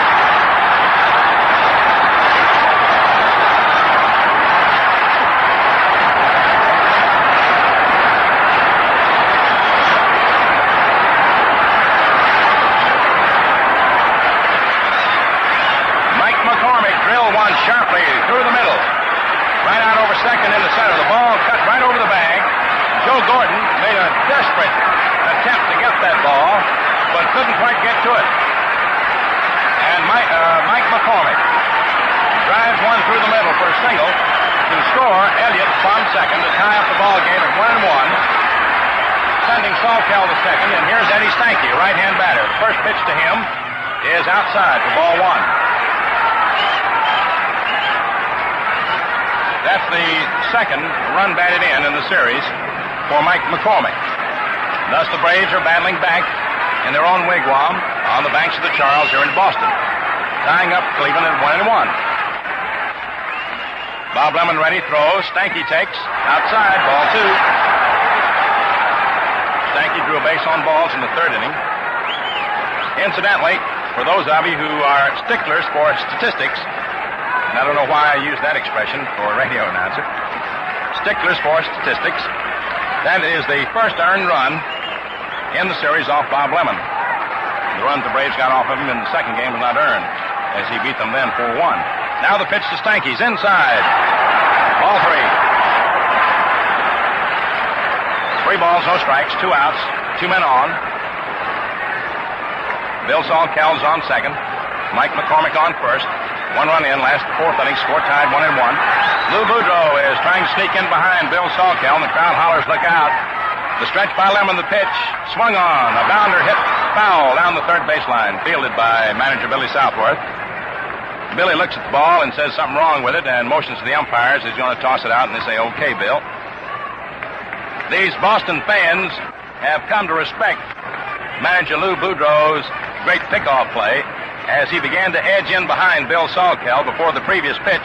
Everybody in the stands started hollering, look out, look out. Of course, that isn't fair, is it? Indians won't be able to work the play if the fans get in on this thing.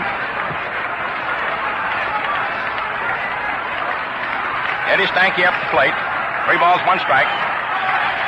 Stretch by Bob Lemon. Lou easing in behind. There's the attempted pickoff, the throw, not in time. And let me tell you something. Lou Boudreau caught the ball and stepped toward the mound to return it to Bob Lemon. If he had stayed there and re-tagged Sawkel, he had him out because Sawkel lost his balance. Lou just saw he didn't have him and took a step toward the mound to return the ball. Sawkel, for some reason, lost his balance and his footing. And if Lou had just stood there and tagged him again, he'd have had him. There's an attempted pickoff again, the throw, and it hits Sawkel. And Joe Gordon, backing up, gets the ball. The ball hit Bill Sawkel. the ball hit Bill. Well, Bill will have to eat dinner standing up for about a week. Lou Boudreau never did get his glove on the ball, and it was Joe Gordon who had to finally field it as it was slowed up by Bill Sawkel as the Indians again attempted to pick off. 3 balls, 1 strike on Eddie Stanky. Sawkel leads off second. Mike McCormick off first. The stretch by Bobby Lemon. Here's the pitch. Stanky takes high. Ball 4, and that loads him up.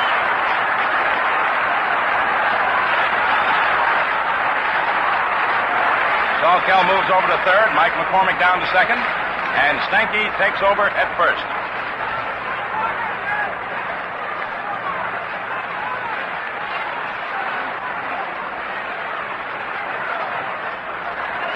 Bill Boiselle, the batter, with the bases jammed, 2 outs.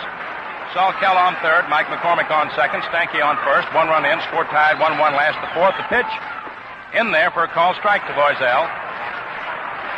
I think perhaps the most surprised individual in this ballpark, in the event that Boiselle would get a base hit, would be Bill Boiselle. Now the pitch. Boiselle takes inside. Ball 1. Bill likes to brag about his hitting prowess, but only in a jocular fashion. He says, shucks, I'm just paid to pitch, and that's all I try to do. But he says, I'm up there swinging, since you never know when I'm liable to get hold of one. Now the pitch is on its way. Fastball, it's high. Ball 2, 2-1. And Bobby Lemon is a little bit angry with himself. Lemon came off the mound and took the return throw from Hegan. And I think Jim Hegan a little bit angry with Bob. I mean, to the extent that he fired that ball back at Lemon. Come on, Bob, get the ball over. 2 balls, 1 strike. Bases jammed. 2 outs. Lemon into the windup. And the pitch. Swung on and missed. Strike 2. 2-2 the count. Eddie Robinson came dashing over to first base to take a possible pickoff throw from Hegan. Eddie Stanky had pretty good lead off first, but Eddie got back in plenty of time. Freddie Fitzsimmons watching Robinson for Stanky. So you got a count of 2 balls, 2 strikes, 2 outs, bases jammed. Bob Lemon into the windup. Here's the pitch to Bill Boiselle. Swung on, it's a ground ball hit out towards second. Gordon grabs it, up with it, almost booted it. Throws over to Robinson in time for the out.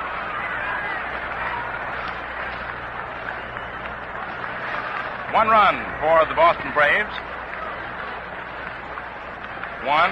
2 hits. No Cleveland errors. And 3 men left on for Boston. At the end of 4 innings of play, it is a 1-1 ball game. Cleveland 1 run, 4 hits, no errors. The Braves 1 run, 5 hits, no errors. With the Cleveland Indians having stranded 4 men and the Braves 5 men. You know, most men enjoy corking good scrap between top-flight boxers. If you're one of them, tune in Gillette's Cavalcade of Sports for the major boxing event of the week every Friday night. Consult your daily newspaper for time and station. We pause 10 seconds for station identification. This is the Mutual Broadcasting System. You'll hear Queen for a Day immediately following today's World Series game over WOR, New York.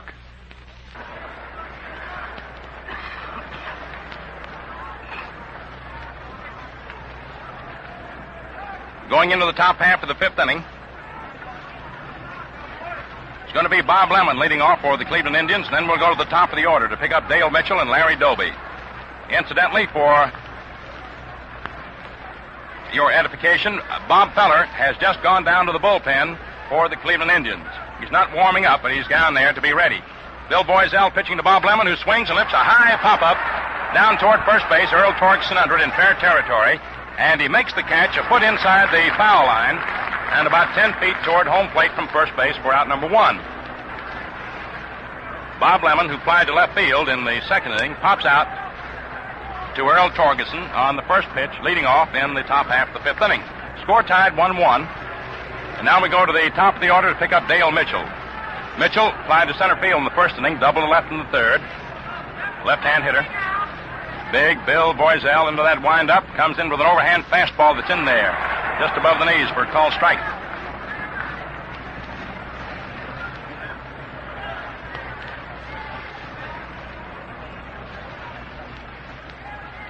Mitchell's a 6'1", 195-pounder, left-hand hitter.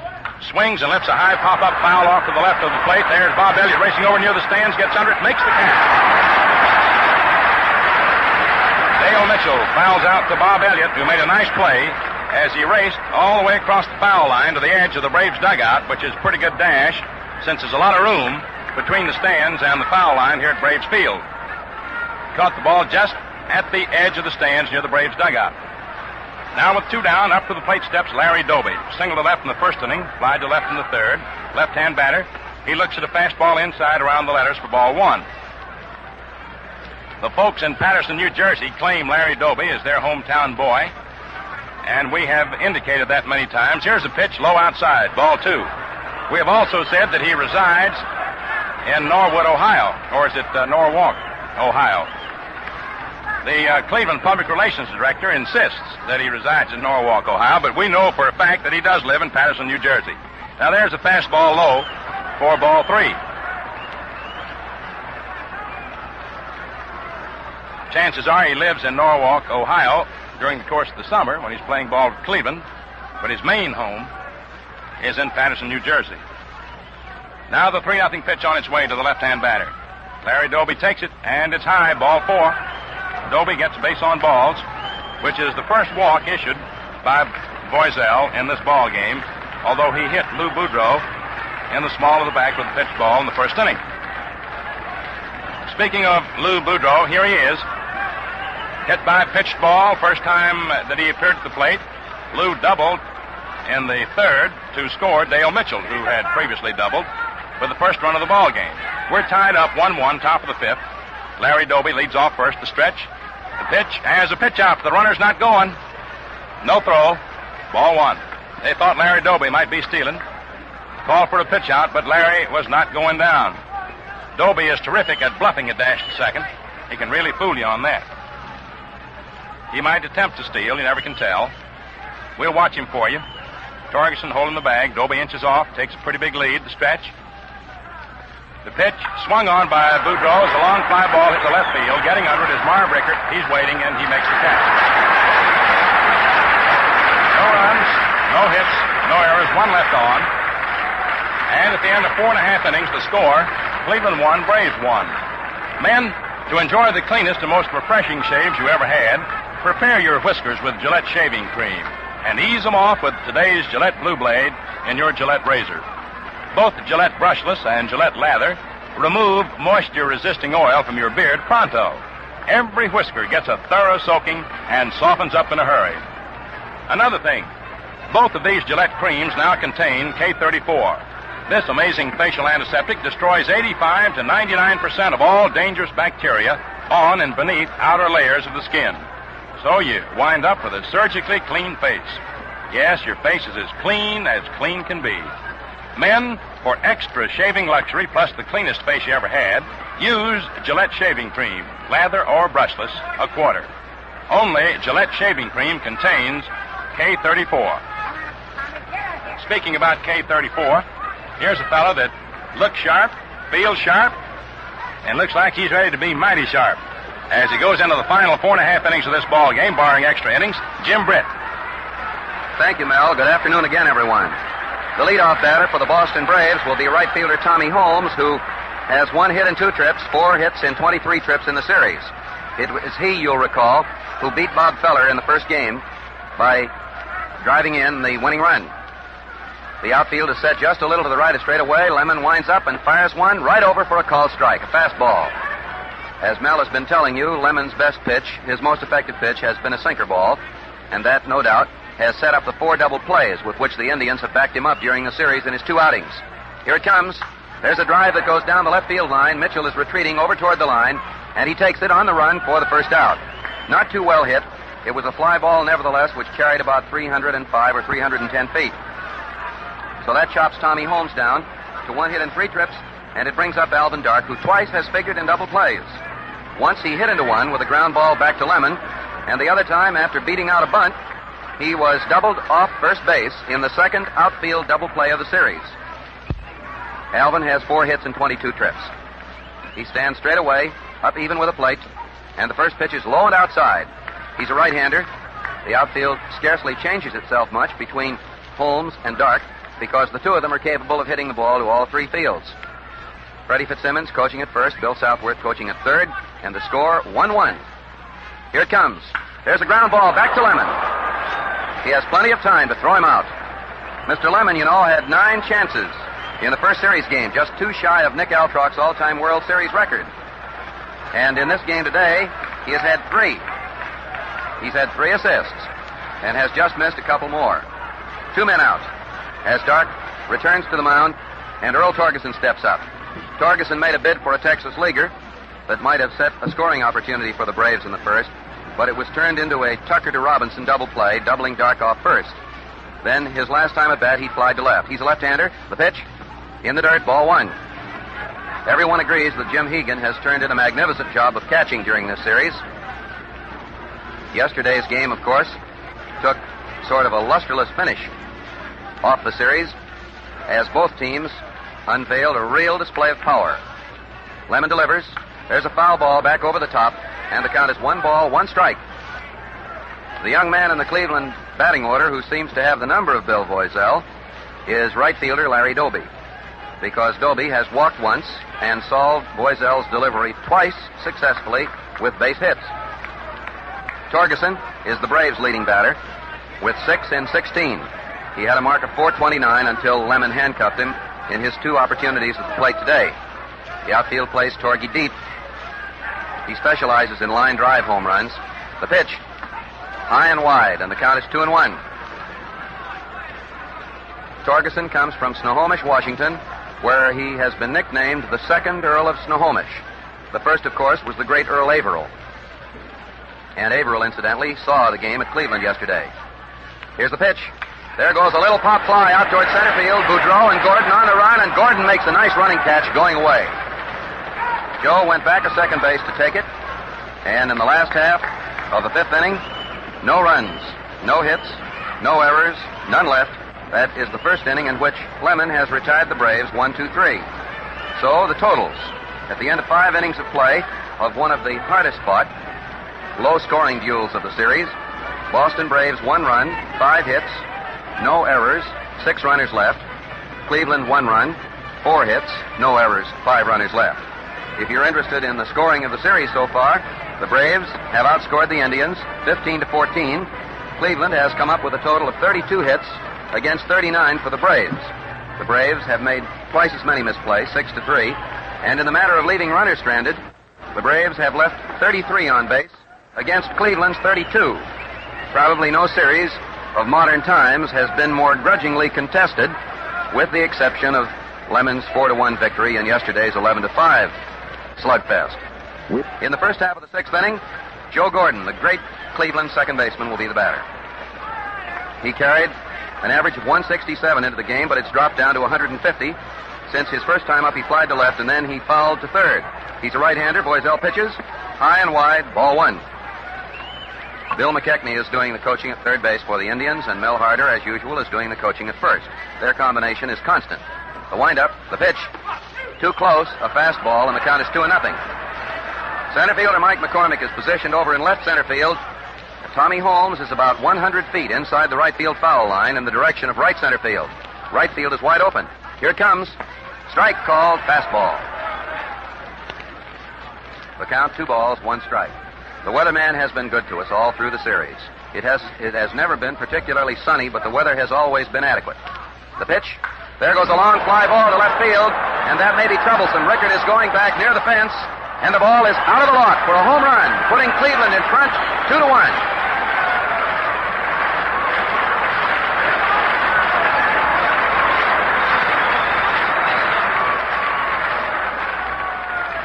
Joe Gordon hit a long, high fly ball that just cleared the fence to the left of the huge scoreboard. His first home run of the series, his 4th hit of the series, and it is now 2-1 as Billy Southworth rushes some relievers into action in the bullpen. Ken Keltner is the batter. He's a right-hander, and he lets the ball go by on the outside. Keltner got a hit his first time up in the series, and he has nothing in his last 18 trips. The outfield deep to the left. There goes a high pop fly back of third base. Bob Elliott is going back, calling for it in foul territory, and he takes it for the first out. So that's 0-3 for Keltner in this game. Once more, Bob Lemon and the Cleveland Indians are on top by a score of 2-1. The first run of the game was scored by Cleveland in the third when Mitchell singled to left just inside the line, and then after Doby had flied out, Boudreau bounced a double off Tommy Holmes' glove near the line in right field. But the Braves tied it up on Elliott's infield hit, a base on balls, and a single. Tucker is the batter. The first pitch is low outside, ball 1. He bears a startling resemblance, facially, to Joe E. Brown, the motion picture comedian. He's playing center field today and has no hits in 2 trips in the series. The pitch, ball outside, a fastball, 2-0.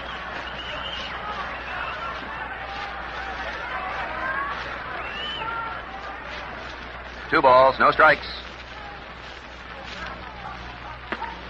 Ball 3, 3-0. 3 balls and no strikes. Joe Gordon's home run was his 4th in World Series competition. Here's the pitch. That one missed the inside corner, and it is the second base on balls given up by Boiselle. Tucker goes to first base, and that will bring up tall, left-handed Eddie Robinson of Paris, Texas. Mr. Gordon, a little earlier in the series, collected his 24th hit in World Series competition, and his 4th home run has put Cleveland in front 2-1. Robinson is hitless in 2 trips. Boiselle delivers outside. Ball 1. Boiselle has certainly lost his ability to catch the corners, and Red Barrett and Warren Spahn, the latter the hero of yesterday's game defensively, are warming up. The stretch, the pitch. Inside, ball 2, 2-0. Eddie Stanky charges in from his second base position in an effort to settle down the big South Carolinian. Boiselle turned his back on him for an instant, not knowing that Eddie was there. They make quite a picture, by the way. Stanky is very much shorter than Bill. He pats him affectionately on the back with his glove and then goes back to his position. Stanky occasionally, with a right-hander up, will play out on the grass about 5 or 6 feet to the right of second base. With a left-hander like Eddie Robinson, he's about 35 feet to the right of second. 1 man out in the 6th inning. Boiselle working from a stretch. There goes the runner, and there's a drive to right field for a solid base hit. Tucker is all the way to third base as Holmes throws into Stanky. Runners on first and third, and Boiselle is on the ropes. Jim Hegan will be the next batter. Robinson lined a solid single into right field. One of the most solid hits of the ball game, and his 5th of the series in 19 trips. Jim Hegan has 1 hit. He singled to left in the 2nd inning, then he went down swinging in the 4th inning. Boiselle takes his stretch. He throws it. There's a ground ball, and that one goes to Elliott. Elliott throws to second to first, and it is dropped, and it is 3-1. Stanky's throw to first base was poor. It was high. It struck the heel of Earl Torgeson's glove, and he knocked it down as the Braves blew a perfect opportunity to retire the side with a double play. Tucker scored. on Hegan's fielder's choice. No error is charged. Hegan is given credit for driving in a run. He's on first base with 2 men out. The play was 5-4. Elliott to Stanky, and Bob Lemon comes up. Boiselle, with luck, could have been out of the inning, but the Braves have consistently been unable to match Cleveland's double plays. Here's the pitch. There goes a ground ball right to Torgeson. He steps on first to retire the side as Bob Lemon goes right after that first pitch. 2 runs for Cleveland in the inning. 2 hits, no errors, a base on balls, and a runner left. And at the end of 5.5 innings of play, the score is Cleveland 3, Boston 1. When a ball player gets a hold of a bat that bangs out hits, he doesn't want to part with it. That's the way Eddie Pellegrini of the St. Louis Browns felt about his veteran Gillette razor until... But here's Eddie to tell you the story. Hello, fans. I always thought my old Gillette razor was tops until on the train one morning recently, I tried a friend's new Super Speed razor. And you liked it? I sure did. In fact, I bought one for myself as soon as we got to Chicago. Are you still sold on it? Jim, I wouldn't part with it if I couldn't get another just like it. Fans, you'll say the same when you try the modern Gillette Super Speed razor that changes blades instantly and makes shaving a cinch. Buy one with a 10-blade dispenser, a big $1.50 value for only $1.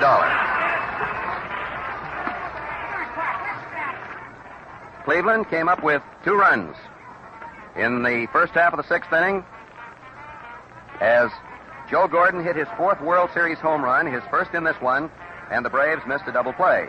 So Cleveland now has 3 runs, 6 hits, no errors, 6 men left, and Lemon is within 1 run of facing an exactly similar situation to game number 2, in which he was the winner by a 4-1 score.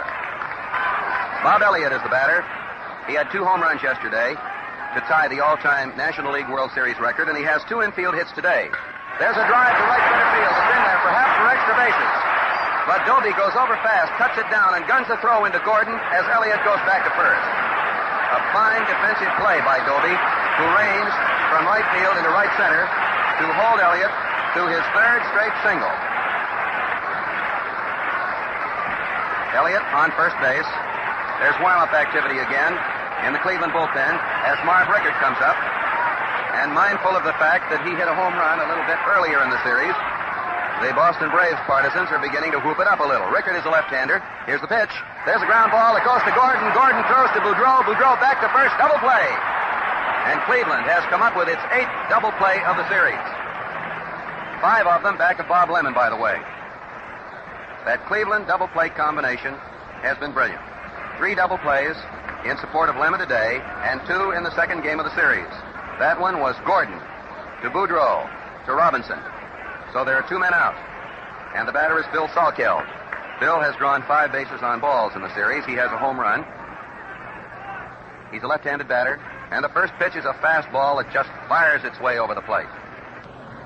Feller, Gromek, and Kleiman are all out in the bullpen, available for relief duty in the event they're needed, and they have warmed up at various times. Feller usually warms up nearly every day.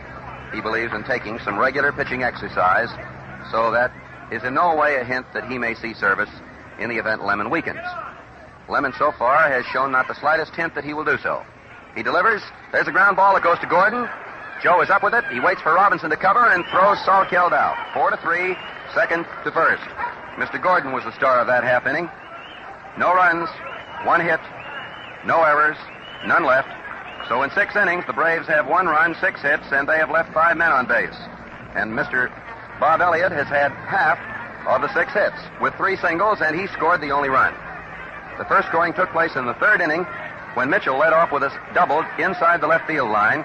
After Doby went out, he held second, but then Boudreau hit a fly ball down the right field line, and Holmes, after a hard run, dropped it for a 2-base hit.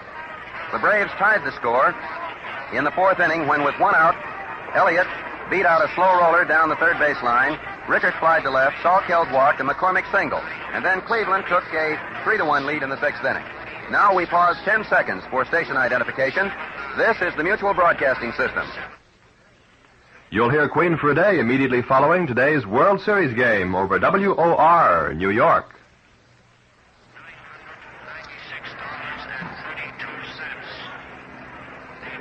This is Jim Britt back at Braves Field on the banks of the Charles River in Boston, where the 6th World Series game score stands Cleveland 3, Boston Braves 1. Cleveland was confident of wrapping it up yesterday, but the Braves erupted with a display of power that was unprecedented in this series. Dale Mitchell is the leadoff batter. He has a double in 3 trips. He's the Cleveland left fielder. Bill Boiselle still on the mound for the Braves. And there goes a fly ball to right center field. Mike McCormick goes back, stands, and waits for it. He takes it for the first out. A routine fly ball. That's the second time Mitchell has flied out to center field. But over in the Boston Braves bullpen, Spahn and Barrett are warming up. That obviously is because Boiselle is slated to be the 7th Boston batter in the last half of the 7th inning. Larry Doby, the batter. Boiselle, in 4 tries, has been able to retire him only once. He's hit twice and walked once. Ball 1.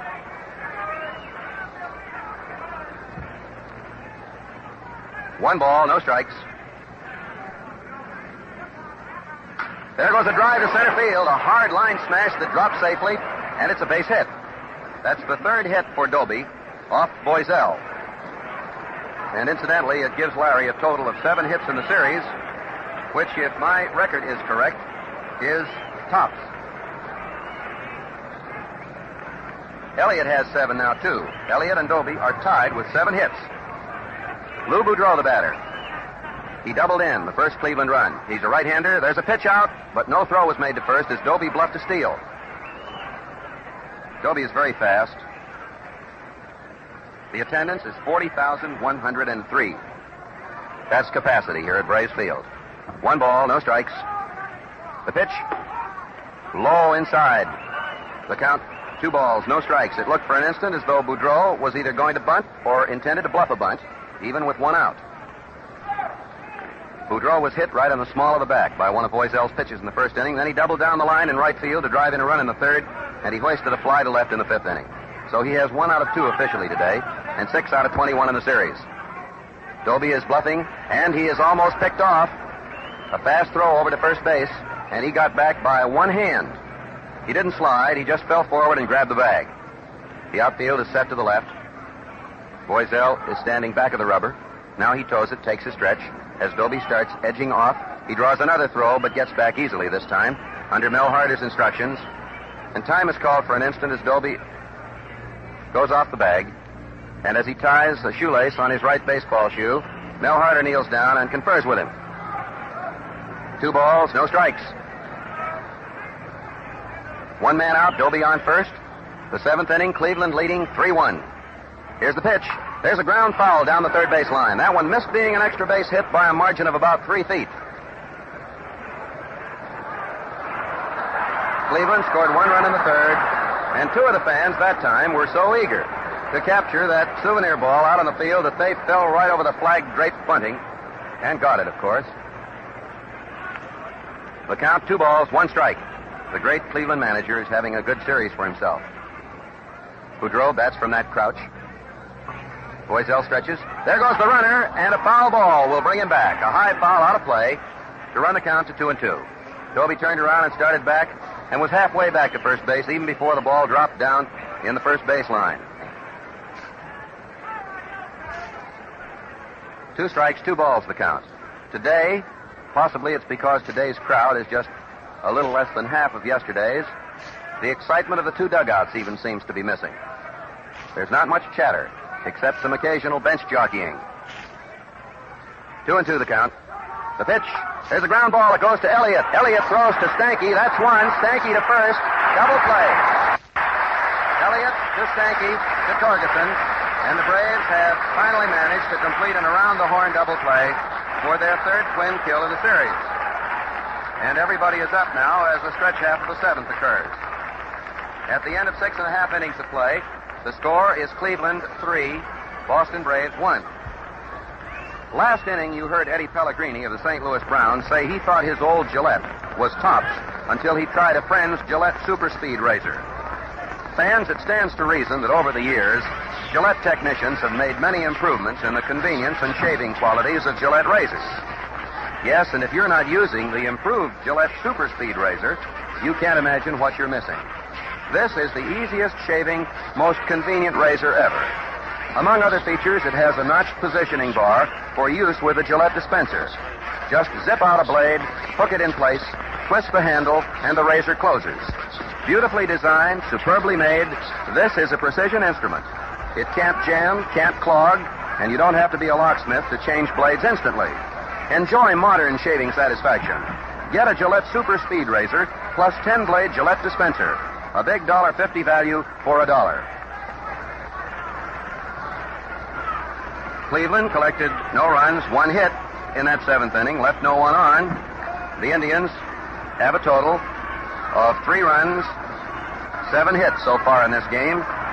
And the leadoff batter to oppose Bob Lemon in the seventh will be Mike McCormick, who has 1 hit and 2 trips, 6 out of 21. And it was he who scored Bob Elliott with the Braves' only run in the fourth. The Braves trail 1-3. Lemon pitches, and it's a strike called. It's getting very cloudy overhead, very dark, and somewhat ominous looking, as though there will be, after all, a threat of rain. 1 strike the count. Lemon takes his windup, and McCormick looks at one outside. That was a curveball, the count 1 ball, 1 strike. Actually, although he has yielded an earned run in this game, Lemon has been just about as effective in this one as he was in the first, when he allowed 8 hits but scattered them. Bob takes his windup, pitches, swing and a miss. He broke off a curveball, let her high near the outside, and the count is 1 ball, 2 strikes. Billy Southworth is coaching at third base. Freddie Fitzsimmons is doing the coaching at first. Lefty Warren Spahn and Red Barrett are still the Braves' warm-up pitchers.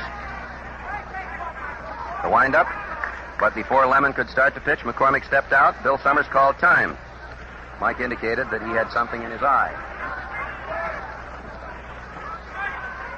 Lemon standing on the rubber, gets his sign. Here's the pitch. Outside. Curveball that missed the outside corner. Not by much. 2-2 the count. Eddie Stanky is in the on-deck circle, and there will doubtless be a pinch hitter for Big Bill Voiselle in this frame, since he is scheduled to be the third batter. Here it comes. Swing and a miss. Strike 3. Lemon fired a fastball, and that is his first strikeout of this game. He saved it for the stretch half of the seventh inning. Eddie Stanky hasn't had an opportunity to hit in this game. He has walked twice and has been left stranded both times. In the third inning, he got as far as third base on a bunt and a single. And then in the fourth inning, he got just as far as first. He's a right-hander. He swings and misses. That's about as hard as you'll see Stanky swing. He went after a curveball. 1 strike the count. 1 man out, and the Braves trail 1-3. This is another of the low-scoring games, with defense the outstanding factor. Lemon winds up, pitches, outside. He wastes that one, and the count is 1-1. 1 ball, 1 strike. The outfield set to the left. Billy Southworth is hopeful of sending this into a 7th and final World Series game, but Boudreau is supremely confident. Strike called. A fastball for called strike 2, and the count is 1-2. Feller and Gromek are warming up for Cleveland as a precautionary measure. There's no one on. Lemon is in no trouble in this frame. He's yielded at least 1 hit in every inning save the 5th. He pitches. There's a slow roller that goes to third base. Keltner comes up, is off balance, throws, and he gets it. Bill Stewart held up his decision, seemed to be weighing it for an instant, and then gave the out sign. Stanky's speed has been reduced as a result of the injury, and that was accountable for the fact that he was unable to beat that out since it was bobbled briefly by Keltner. Buck McCormick is going to bat for Bill Voiselle. For the Braves, Frank McCormick, number 6, batting for Voiselle. Frank McCormick has a batting average of .250. He's had 1 hit in 4 trips. And that means that either Warren Spahn or Red Barrett is likely to come in and replace Bill Voiselle in the 8th inning. 2 men out as McCormick faces Lemon.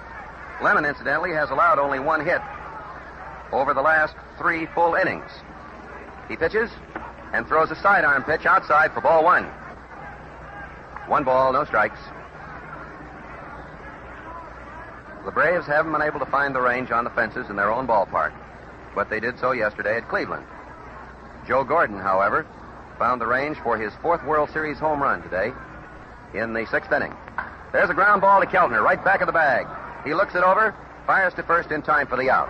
He seems to be reading the signature on it for an instant before unloading. So that's a 1-2-3 inning for Lemon. No runs, no hits, no errors, none left. And at the end of 7 innings of play, the Boston Braves trail by a score of 1-3. Warren Spahn goes over to get his jacket out in the bullpen, and it is he who is being called in for the 2nd consecutive day in a relief role. Yesterday, his pitching was superb. He allowed a double to Lou Boudreau, but he struck out 5 of the last 6 men at Cleveland in one of the all-time great clutch exhibitions of World Series history. To refresh your memory, yesterday, when he came into the ball game, the bases were empty with 1 out in the 4th inning. He got by the first batter, Bob Feller, then walked a man, and then in his last 5 1/3 innings, he struck out 7. And in the 8th inning, he struck out Gordon, Keltner, and Boone in order. Then in the 9th inning, after Robinson had flied out, he fanned Hegan and Joe Tipton in succession. The score is Cleveland, 3 runs, 7 hits, no errors. The Boston Braves, 1 run, 6 hits, and no errors.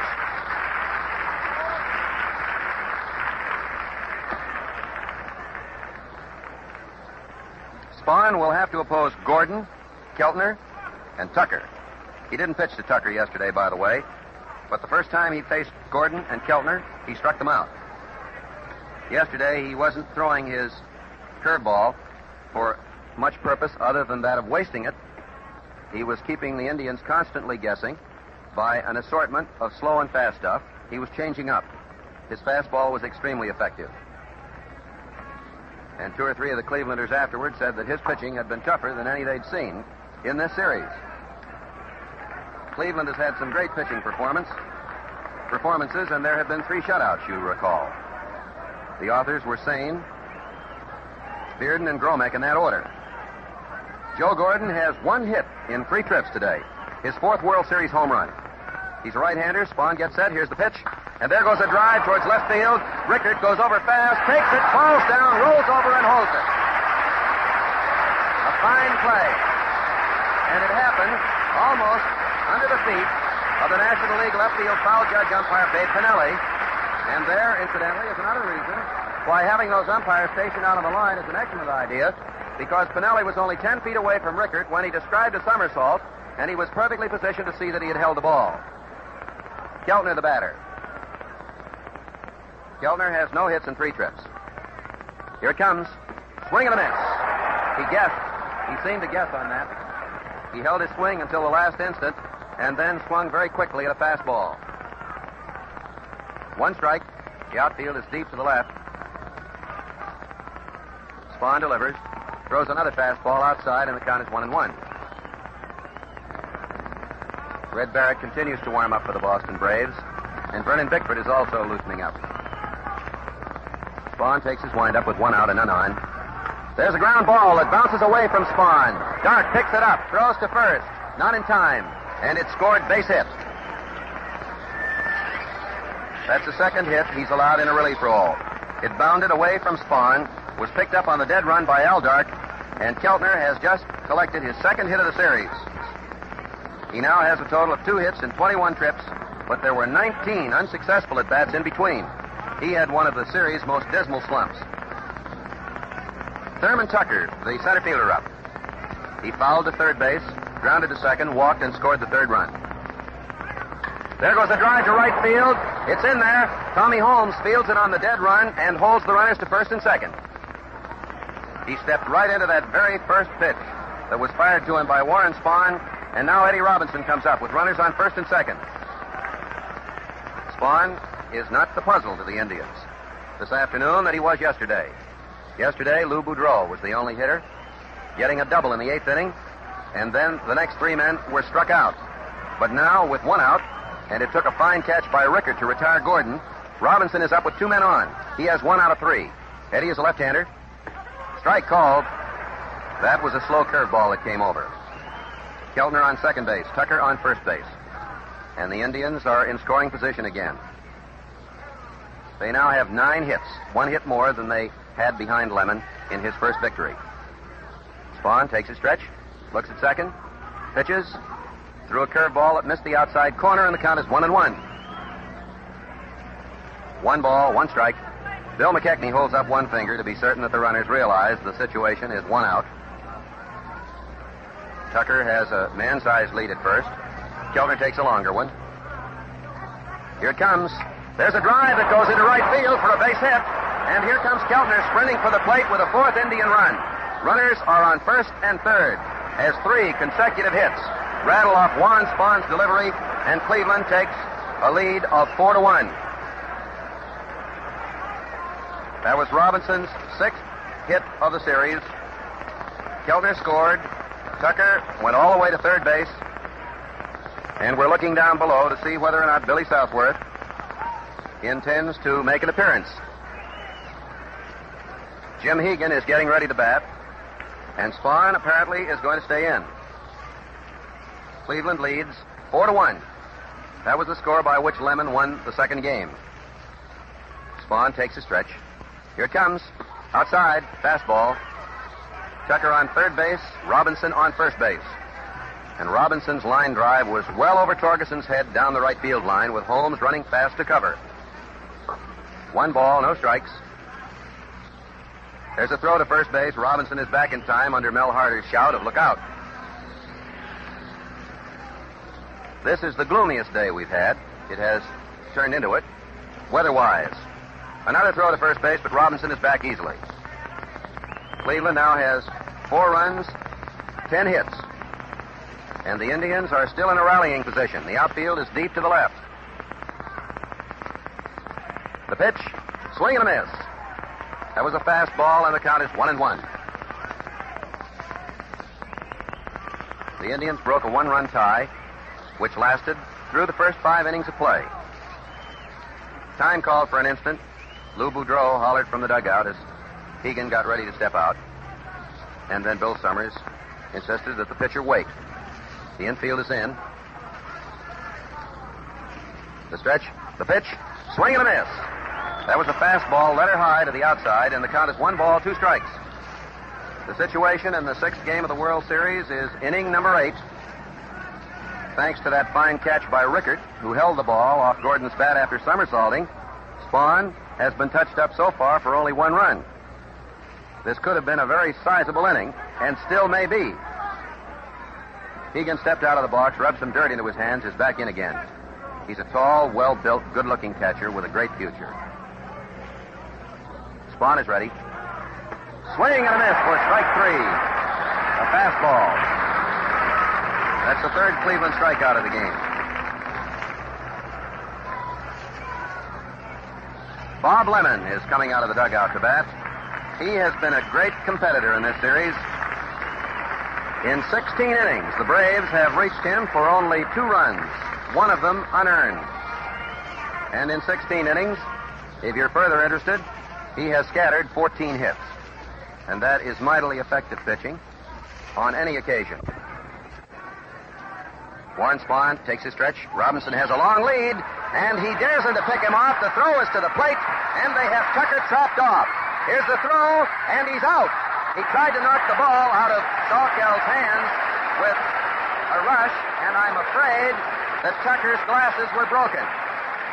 He smashed into Sawkell. The play, incidentally, went from Spahn to Torgeson to Sawkell to Elliott to Sawkell, who tagged Tucker, and I fear Tucker's glasses were broken on the play. So at the end of 7.5 innings of play, the score is Cleveland 4, Boston Braves 1. Men think of getting a world-famous Gillette Tech razor with 5 Gillette blue blades for only 49 cents. Believe me, that's a lot for the money. With the Gillette Tech, you get shaves that are smooth, clean, and refreshing. That's why more men shave with this razor than with all other makes combined. The Gillette Tech has a solid bar guard that sets up whiskers as a barber does. Its non-skid tread protects you from nicks and cuts. The blade is held rigidly, eliminating edge vibration. The Tech is non-clogging, rinses instantly. Yes, fans, the Gillette Tech is a terrific shaving bargain. So to enjoy real shaving comfort and save money, buy a Gillette Tech razor with 5 Gillette Blue Blades at the amazingly low price of 49 cents. The Cleveland Indian bat boy has gone to the clubhouse to return with a new pair of eyeglasses for Thurman Tucker. What happened on the play was this. Eddie Robinson, who was on first base, presumably dared Spahn to pick him off. The Indian strategy was designed to make Spahn throw to first base to give Tucker a chance to score at the plate if anything went awry. But Earl Torgeson very quickly threw the ball home. They may be asking the Boston Braves whether or not they will permit a courtesy player to go into center field until Tucker gets his eyeglasses. What happened is Bill Summers has explained to Billy Southworth that he wants the game to be held up until Tucker's glasses arrive, and the bat boy has just come out with them to save the day. Tucker appeared to be cut very slightly. The crowd is giving him the treatment because of the way he ran into the catcher, but that's baseball. The idea was for him to try to score on the play. The play, by the way, was Spahn, the pitcher, to Torgeson, the first baseman, to the catcher, Bill Salkeld, to Elliott, the third baseman, back to Salkeld, who got the putout, and Robinson, who had gotten to second base, was not credited with a steal. Cleveland leads by a score of 4-1, and Tommy Holmes is the batter in the last half of the 8th inning. Lemon pitches, and there's a drive that goes to center field for a base hit. Holmes leads off with his second hit of the ball game. That is hit number 7 for the Boston Braves, and it's Holmes' 5th hit of the series. It brings up Alvin Dark. He beat out a bunt his first time at bat, was doubled up as Torgeson flied to Tucker, who made a sensational catch and throw to first. Then he hit into a double play and grounded back to the mound. Dark is a right-hander. Here it comes. Strike called. Feller and Gromek are warming up in the Cleveland bullpen.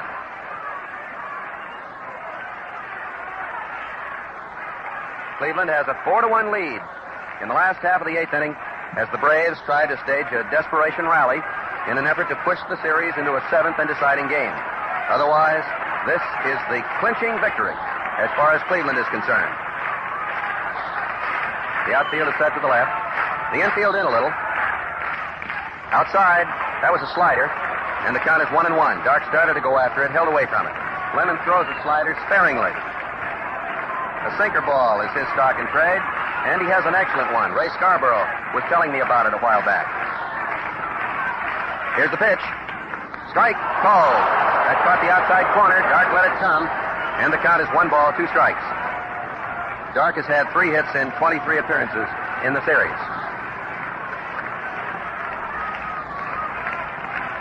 Ken Keltner is standing just inside the third base line, guarding it very closely. Tommy Holmes is being held right close at first base by Eddie Robinson. Here's the pitch. There's a drive that goes to right field. Doby comes in fast. He takes it, and Holmes has to go back. Dark was trying to hit the ball into right field, but it stayed up in the air long enough for Doby to make the play. Gene Bearden has joined Feller and Gromek in a warm-up capacity.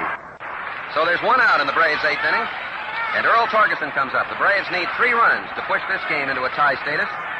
Torgeson, who was the top batter of the series for the Braves, has no hits in 3 trips today. Lemon has slowed him down. He's a left-handed batter, and he hits a drive down the right field line. That is in there for extra bases. There goes Holmes to third base. Torgeson going to second base, sliding in safely.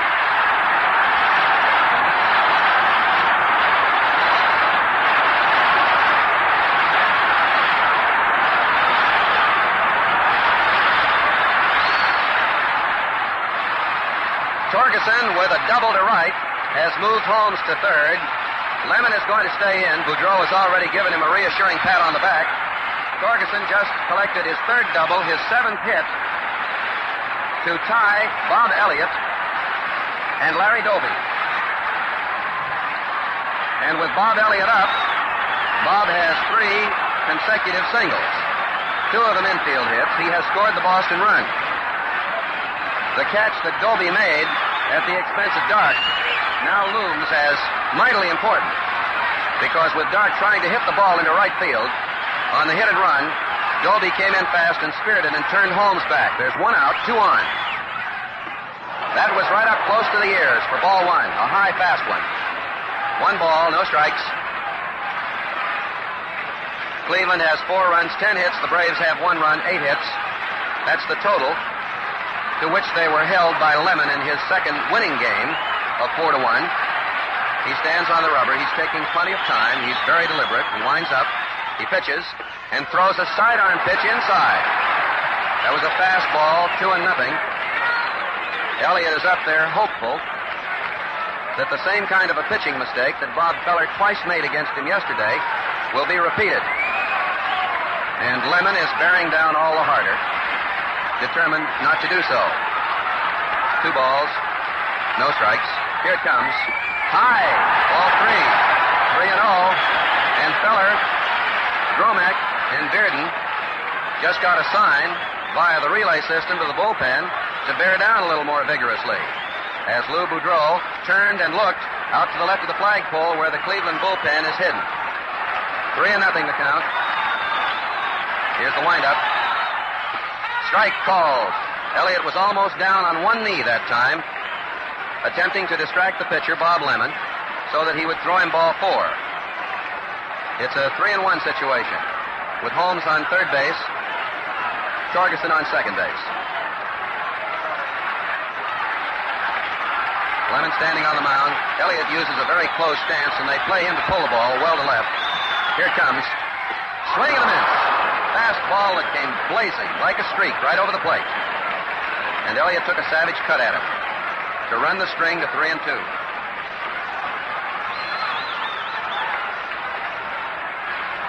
3 balls, 2 strikes the count. Elliott waiting for the pitch, and the crowd now is hanging on the edges of its seats. Here it comes. Ball 4 to fill the bases. That was inside. That's the 4th base on balls off Lemon. And with the bases loaded and 1 out for the Braves, manager Lou Boudreau calls a halt. He raised his hand on high, comes in a way that would indicate there's going to be a new pitcher. He takes the ball from Lemon. Bill Summers makes a sign to the bullpen, and the right field foul line umpire, Joe Paparella, goes over to be certain that the new pitcher comes in promptly. So Lemon is driven out after 7 1/3 innings of his second World Series game, and Gene Bearden, who authored a 5-hit 2-0 shutout against the Boston Braves, is going to come in, so there is a possibility that Rickert, a left-hander, will be replaced.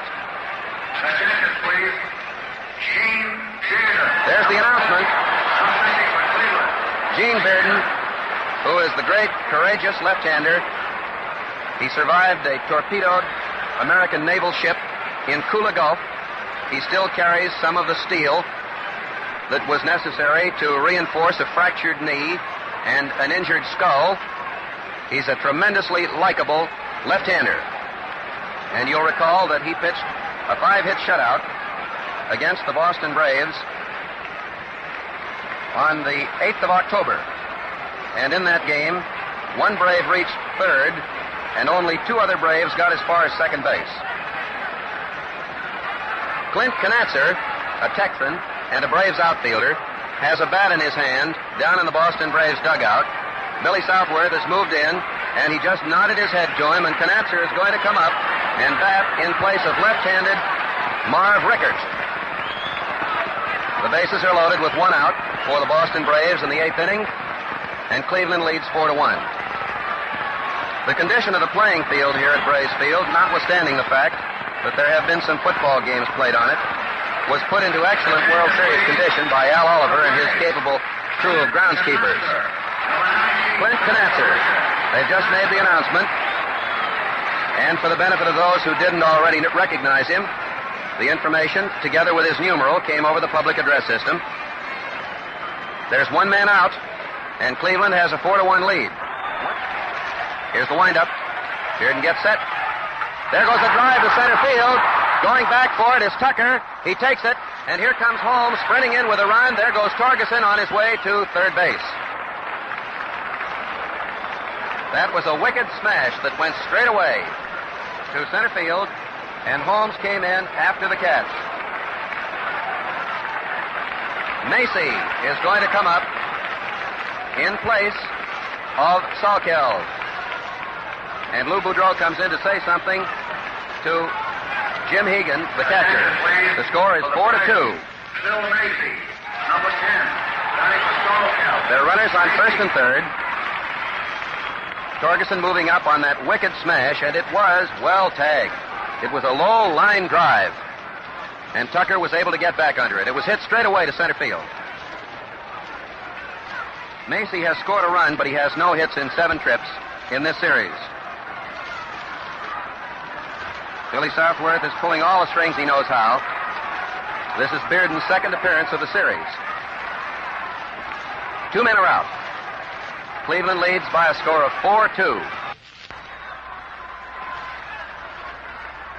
Macy stands very close to the plate. He's up in front of it, as a matter of fact. Inside, ball 1. And waiting hopefully in the on-deck area is Mike McCormick, who drove in the first Boston run of the game. Cleveland broke a tie with 2 runs in the 6th inning. One of them was Joe Gordon's home run, his first of the series, his 4th in World Series competition. The Indians added another run in the top half of the 8th inning. There's the stretch. Bearden gets set. He pitches. There goes a drive down the left field line, and the ball is off the wall. It is 4-3, and it is a double. Runners on second and third.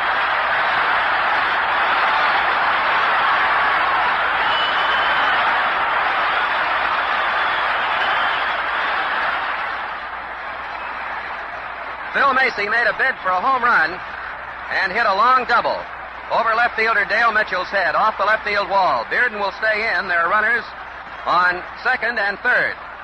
Elliott was held up because Mitchell played the ball superbly, and had Elliott attempted to score, he would have been out at the plate. But the Braves are within 1 run of a tie. 2 men are out, and Mike McCormick comes out. McCormick has an opportunity to break the ball game wide open. And a new left fielder is going to go into the ball game. Kennedy will go to left. Kennedy has a strong throwing arm, a very strong throwing arm, and that obviously is accountable for the maneuver. Bob Kennedy has been used in the series before. Matter of fact, he drove in a run, but he has been sent previously to right field. Now Kennedy is in left field, Tucker in center, and Doby in right, with Mike McCormick up. McCormick has 6 hits in 22 trips. He's a right-handed batter opposing left-handed Gene Bearden, with Macy and Elliott on second and third. Strike called. The first pitch was a fastball that caught the outside corner. This is the 8th inning, and the Braves have fought their way back to within 1 run of a tie. Here it comes. There's a ground ball. Back to Bearden. He waits for Robinson to cover. Fires to first to retire the rally. Right back to the mound as McCormick tried to hit one through the middle. 2 runs, 3 hits. No errors, 1 walk. 2 runners were left on base. And at the end of 8 innings of play, Cleveland has 4 runs, 10 hits, no errors. The Braves have 3 runs, 9 hits, and no errors. Now we pause 10 seconds for station identification. This is the Mutual Broadcasting System. This is WOR, New York, the Mutual station that brings you the World Series and other top sports events the year round.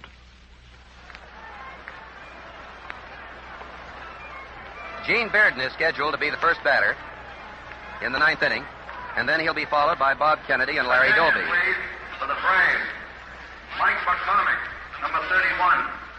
Mike McCormick has moved over to left field for the Boston Braves if you're scoring the game, and Knatzer has gone into center field, but he is in the batting order in place of Marv Rickert. And Phil Macy, of course, who came through with a pinch double. His first hit of the series, by the way, is doing the catching. So the Braves have a revised batting order. And a lineup as well. Knatzer is in center field, and Mike McCormick, who was in center field, has moved over to left. Phil Macy is the new catcher, and the first batter scheduled to come up for Cleveland is Gene Bearden. You'll recall Bob Lemon was at bat in the 8th inning when the Indians, with Robinson breaking from first, risking a pickoff, tried to set up a double steal, and Thurman Tucker was out trying to score. Mr. Bearden has a single and a double in this series and a very handsome batting average of 667. Cleveland has a lead of 4-3. Warren Spahn still on the mound for the Boston Braves in his second relief role. Here's the pitch. Ball one. 1 ball, no strikes.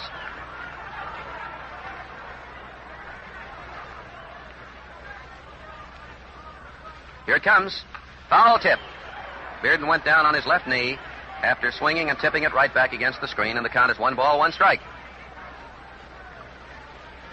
This has been one of the most exciting ball games of the entire series. The outfield is just a little to the right of straightaway. Here it comes. A fastball high, and the count is 2 balls, 1 strike. The sign has just gone out to right field, and Vern Bickford and Red Barrett start warming up again for the Boston Braves. Spahn winds up. He pitches. Ball 3. Low outside. 3-1. And Macy steps across the plate and fires one back. Macy's double, by the way, was just about halfway up on the left field wall. Here's the windup. Swing and a miss. Bearden was hopeful that that pitch would be to his liking. And when it came in just above the knees, he swung, and the count now is 3-2. He's knocking the dirt, some of the clay out of his spikes. Bill McKechnie is coaching at third. The first base coach is still Mel Harder. Spahn takes that big windup. He strides, delivers. Strike 3, swinging. That's his second consecutive strikeout, by the way, and his 9th of the past 2 days. He struck out Hegan in the 8th inning. 1 man out, and Bob Kennedy is the batter. Kennedy made an appearance earlier in the series in a batter's role, and he singled and drove in a run. He's a right-handed batter. Strike called. That was a fairly slow pitch. 1 strike the count. Here it comes. Fastball, low inside, and the count is 1-1. Kennedy has 1 hit in 1 time at bat and 1 run driven in this series. It was a single. Spahn takes a big windup. Swing and a miss. There was a jug-handle curveball, one of his specialties. He didn't throw it much yesterday. The count now is 1 ball, 2 strikes. The 4th Cleveland run was scored against Spahn, by the way. Kennedy sets himself close to the plate. Swing and a miss. Strike 3. For the second time in as many days, Spahn has struck out 3 consecutive Indians. That's 10 strikeouts for the Buffalo, New York Southpaw in 24 hours. He finished up yesterday and richly deserved credit for the win. Larry Doby is the batter. Larry is one of the 3 top batters of the series with 7 hits. He has 2 out of 3 today. He's a left-hander. Strike called. That was a slow pitch that caught the outside, and Doby didn't want to go after it. There are 2 men out. First half of the 9th, Cleveland leading 4-3 in an exciting 6th game. That was high and inside, and the count is 1-1. If you're interested in stealing a look at the last of the 9th, Stanky is slated to lead off, and then probably a pinch hitter for Warren Spahn. Here it comes. Swing and a miss, and Doby fell down. That was a curveball right down in the dirt. It bounced in the dirt, and Doby fell into the ball after he completed his swing and missed it. And the ball very nearly bounced up and struck him. 1 ball, 2 strikes the count. Here it comes. Foul ball. Very nearly another strikeout. As a matter of fact, if it hadn't been for yesterday when Robinson hit a fly ball to left field, Spahn might have his name etched in the record books. Because he struck out 3, then he missed Robinson and struck out 2 more. Here's the windup. Strike three. 4 straight strikeouts.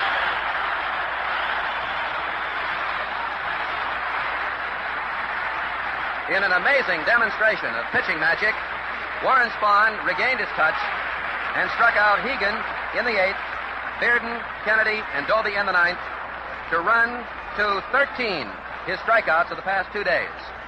Going into the last half of the 9th inning, Cleveland leads 4-3. Right now, with winter coming on, is a good time to start a life-saving flow of food and clothing to some destitute European family through CARE packages. CARE is a non-profit organization approved by your government that guarantees delivery of your gift package to a specific individual in Europe. For $10, you can present 21.5 pounds of nutritious food to any person or family in 15 European countries.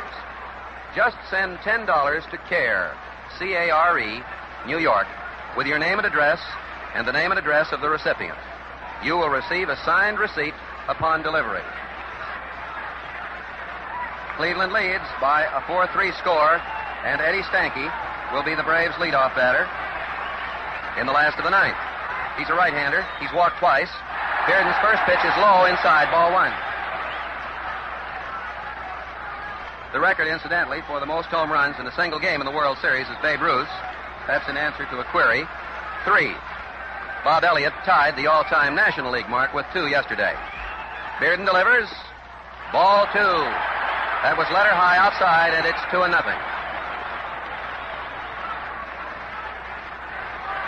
Bearden has faced 3 batters, and 2 of them have hit the ball extremely well.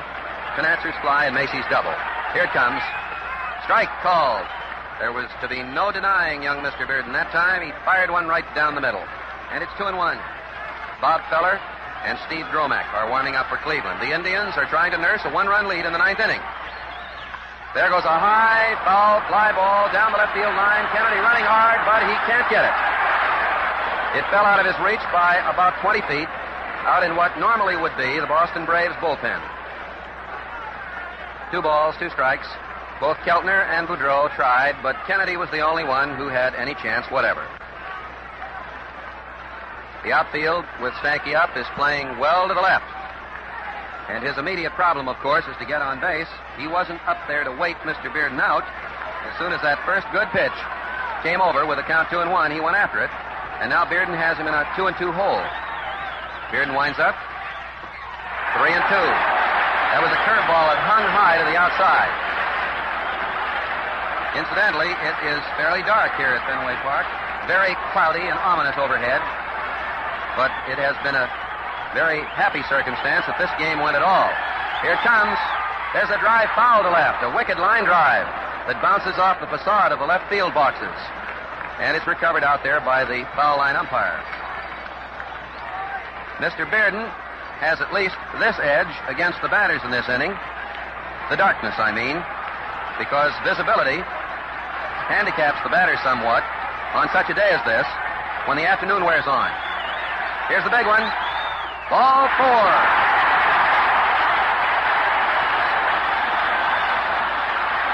Stanky gets his 3rd walk of the game and his 7th base on balls of the series. There may be a pinch runner.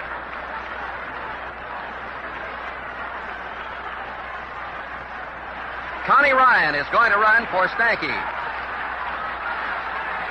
And Sibby Sisti will bat for Spahn. Please, for the Braves, Connie Ryan, number 8, running for Stanky. Ryan. Connie Ryan of New Orleans, Louisiana, is running for Stanky, and Sibby Sisti of Buffalo, New York, a fellow townsman of Warren Spahn, will bat for him. This is Sisti's first appearance at the plate in the series, but he filled in handsomely for Stanky during the period of Eddie's injury. No one out. Ryan on first base. Bearden takes his stretch. Here's the pitch. Foul ball. He tried to bunt it.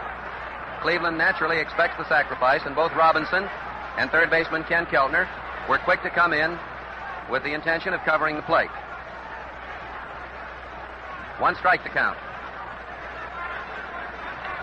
There is no one out.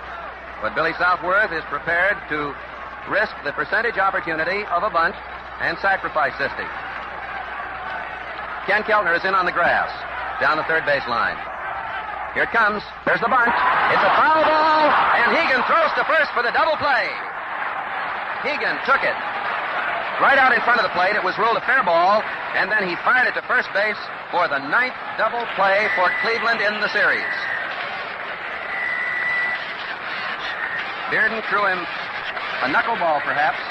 It's difficult to determine from here, but the double play was 2-3, and all he had to do was wait for Robinson to cover first because Ryan was going on it. 2 men out, and Tommy Holmes the batter. And some of the fans are already beginning to leave, convinced the destiny has been shaped. Strike called. 1 strike to count. From a situation with a runner on first base, no one out, an optimistic situation, trailing as they do by 1 run, 3-4. The Braves now have 2 men out, no one on. Here's the pitch. Foul ball, and that one is coming up here. The count, 2 strikes.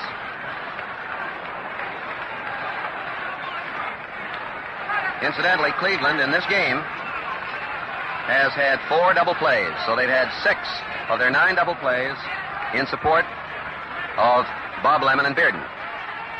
There goes a fly ball towards left field. Going back fast is Kennedy. Kennedy gets there, and he takes it. And the Cleveland Indians are the world's champions of 1948. And they are leaping joyously as they go off the field. Bearden is being mobbed, as are Lou Boudreau. And out in center field, Tucker and Kennedy come running in, arm in arm. The final score, Cleveland 4 runs, 10 hits, no errors. The Braves, 3 runs, 9 hits, no errors. The winning pitcher, Bob Lemon. The losing pitcher, Big Bill Voiselle. And camera flash bulbs are exploding all over the premises as the Braves, Billy Southworth, congratulates Lou Boudreau, and the Indians have tucked away the bunting in baseball's greatest classic. And now here to review the game and feature some of its highlights is Mel Allen. The 1948 World Series is over, ladies and gentlemen. On a dark and gloomy day in Boston, the 1948 World Series comes to an end with the sun figuratively shining, as a matter of fact, even blazing, insofar as the Cleveland Indians are concerned. For here, in the wigwam of the Boston Braves, on the banks of the Charles River, the Cleveland Indians have been crowned champions of the baseball world. The second such honor in 28 years. And down below us on the field is a coatless, but wearing just a thin silk shirt, half-sleeved Bill Veeck, hobbling over from his box behind the Cleveland dugout to the runway to move into the Indians clubhouse to help them celebrate their victory. Along with him is the vice president of the Cleveland Indians ball club, Hank Greenberg. You got to take your hat off to guys like Bob Elliott, who sparked his team in a tremendous comeback yesterday to prolong the series. And you've got to take your hat off to a fellow like Lou Boudreau, one of the greatest shortstops you've ever seen in your life. I doubt you'll ever see one any better at any time in the future. Well, we could pick out men here and there. They're all great. They're all wonderful.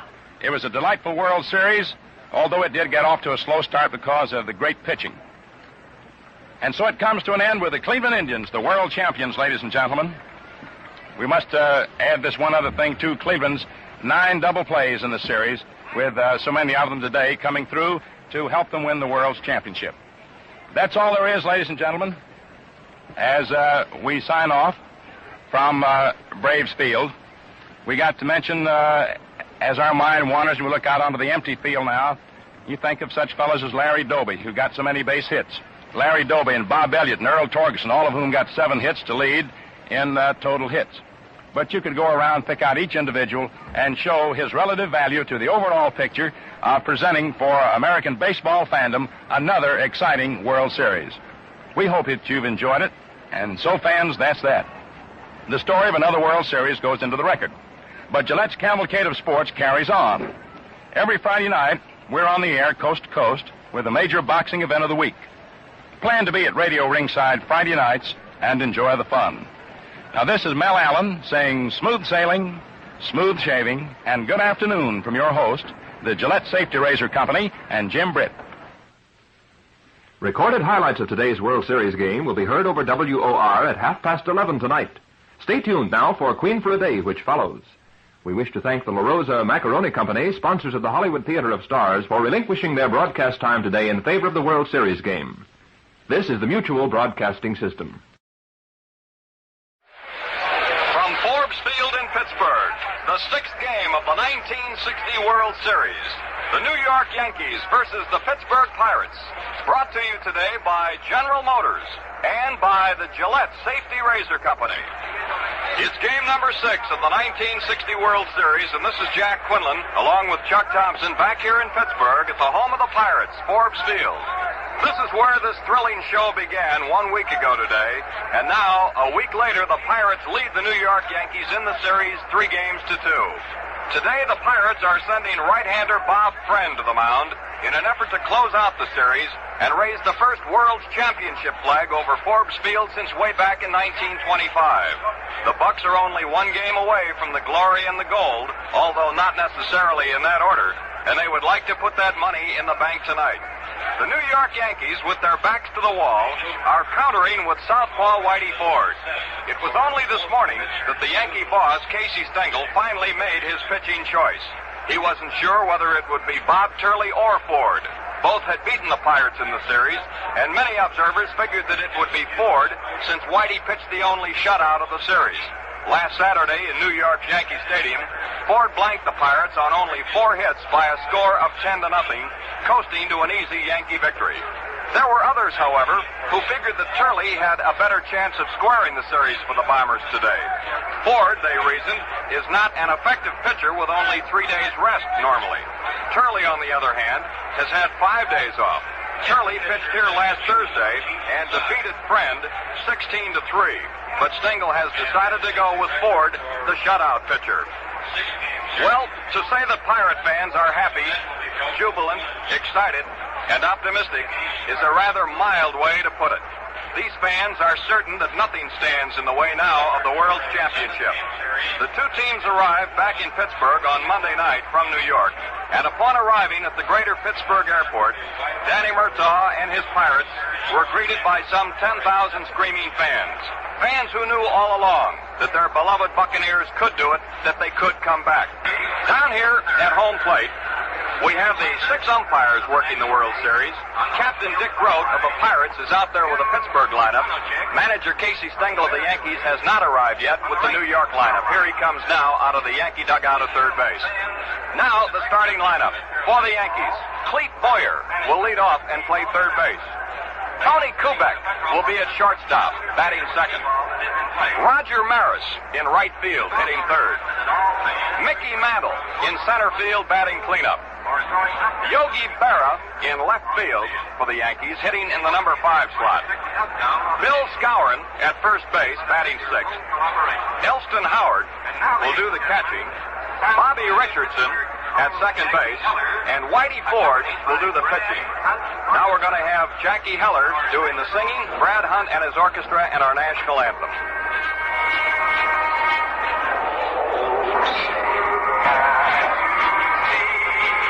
Right.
play center field.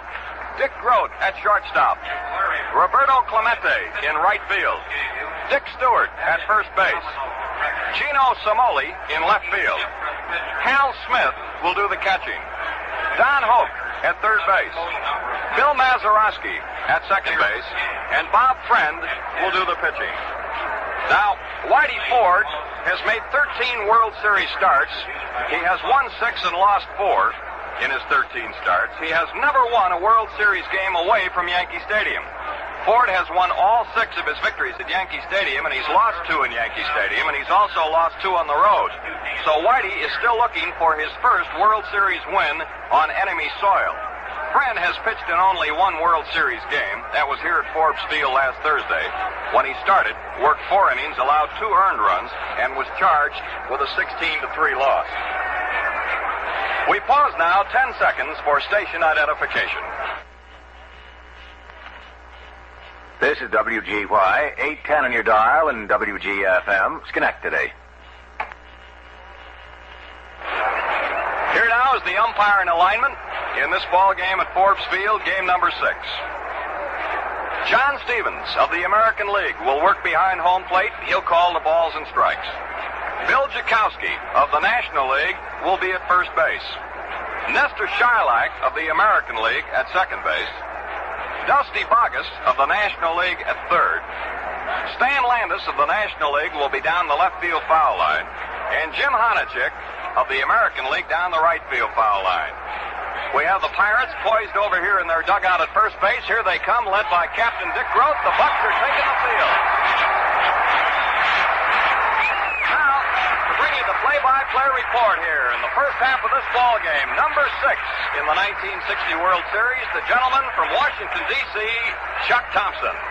Thank you very much, Jack Quinlan. Good afternoon, baseball fans. The Pirates take the field, and up on the mound goes the big right-hander, Bob Friend, who is a most determined young man this afternoon. He was, to say the least, disappointed over his inability to defeat the Yankees his previous try in the second game of the series here at Forbes Field, and is one of the most determined young men we've talked to.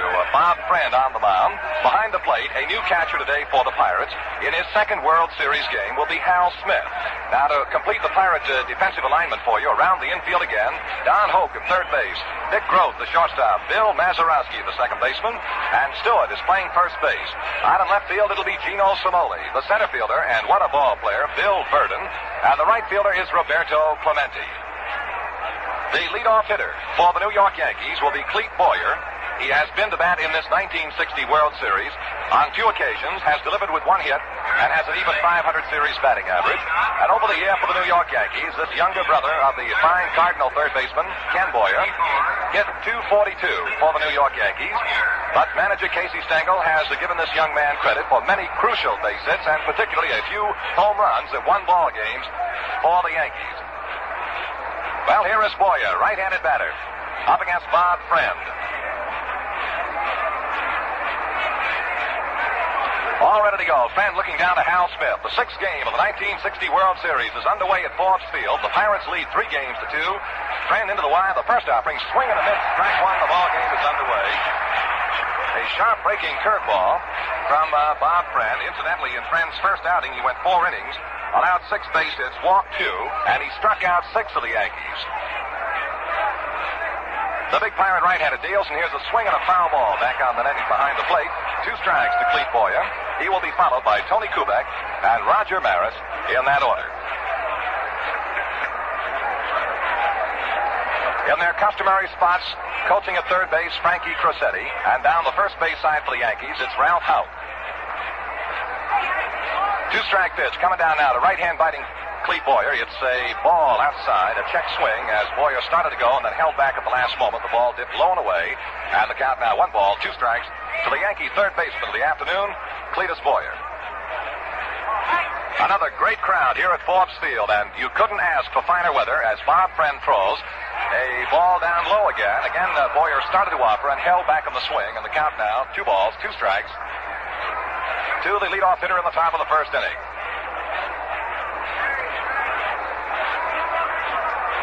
Now Friend looking down to Hal Smith for the sign. Into the move now, and the 2-2 pitch coming to Boyer. Here it is. A ground ball hit right back to the mound on a check swing. Grabbed by Bob Friend. He throws to first in time to get Boyer. One up and one down. Boyer tried to hold back on that swing, it appeared, but he dribbled a little bit of a ground ball toward the mound, and Friend pounced on it and threw him out. One up, one down now, and here is Tony Kubek. Kubek has been to bat in the series 22 times with 9 base hits.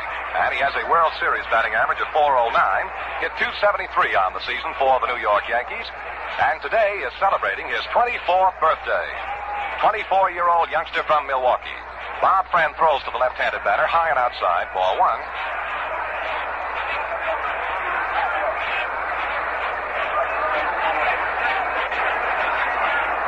Kubek has 1 double in the series and 2 runs batted in.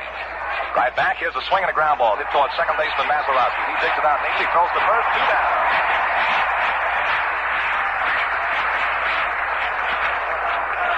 Two up and 2 down, and now here is Roger Maris against the right-hander Bob Friend today. Casey Stengel has dipped in there for some left-handed swingers. He's got 4 in a row in the batting order. Kubek, Maris, Mantle, and Berra. 2 out, none on, top half of the first inning, left-hand batting Maris, with a batting average of .250 in the series, and he hit .283 on the year. Runner-up in the home run championship in the American League. Swings in a foul ball that's sitting right below our booth. Well, Jack Quinlan made a bit of a prediction prior to the ball game today. He said, the only thing I'll predict this afternoon, Chuck, is the fact that we probably are due for a foul ball right up here in the booth, and I thought we had it, Jack. 1 strike to Maris. Maris has hit 2 World Series home runs here in 1960. Friend all ready to go. He throws, swinging another foul ball back up over our booth and out of play. 2 strikes to the Yankee right fielder Roger Maris. The Yankees have hit 8 home runs in the 5 previous games. Now the home run record for a 6-game series for one club is also held, as you well might suspect, by the Yankees. They hit 9 in 6 games in 1953. They also hold the 7-game record, hitting 12 in 1956. 2 out, none on. And the 2-strike pitch coming down to Maris. A curveball just misses, and the count is a ball and 2 strikes. Sharp breaking pitch from righty Bob Friend. Mazeroski, the Pirates' second baseman, cut around to the first base side of the infield, backed up in the outfield grass, the outfield deep, and swung a little bit toward right field to Maris. Polk is kind of deep at third base and wide of the bag. Grote favoring second. A Friend into the move now. The 1-2 pitch is a curve down low again, and the count is 2-2. 2 balls, 2 strikes to Roger Maris. Leadoff hitter Boyer bounced out to the pitcher, Bob Friend. And then Kubek hit a ground ball to Mazeroski, the second baseman, and was thrown out. And now the 2-2 pitch coming down to Roger Maris. Friend into the move, brings the arm over, deals, swing, and a foul ball in the dirt behind the plate. He gave him that downer once again, and Maris got a little piece of it and trickled it foul behind the plate. This series will be remembered, of course, for some of its great catches and the bombing of the Yankees, but I also think it might be remembered for the outstanding weather. You just couldn't have finer weather. Now the 2-2 pitch to Roger Maris, 2 out and on. Swing and a high pop foul behind the plate is going to be out of play back among the spectators. And a souvenir baseball.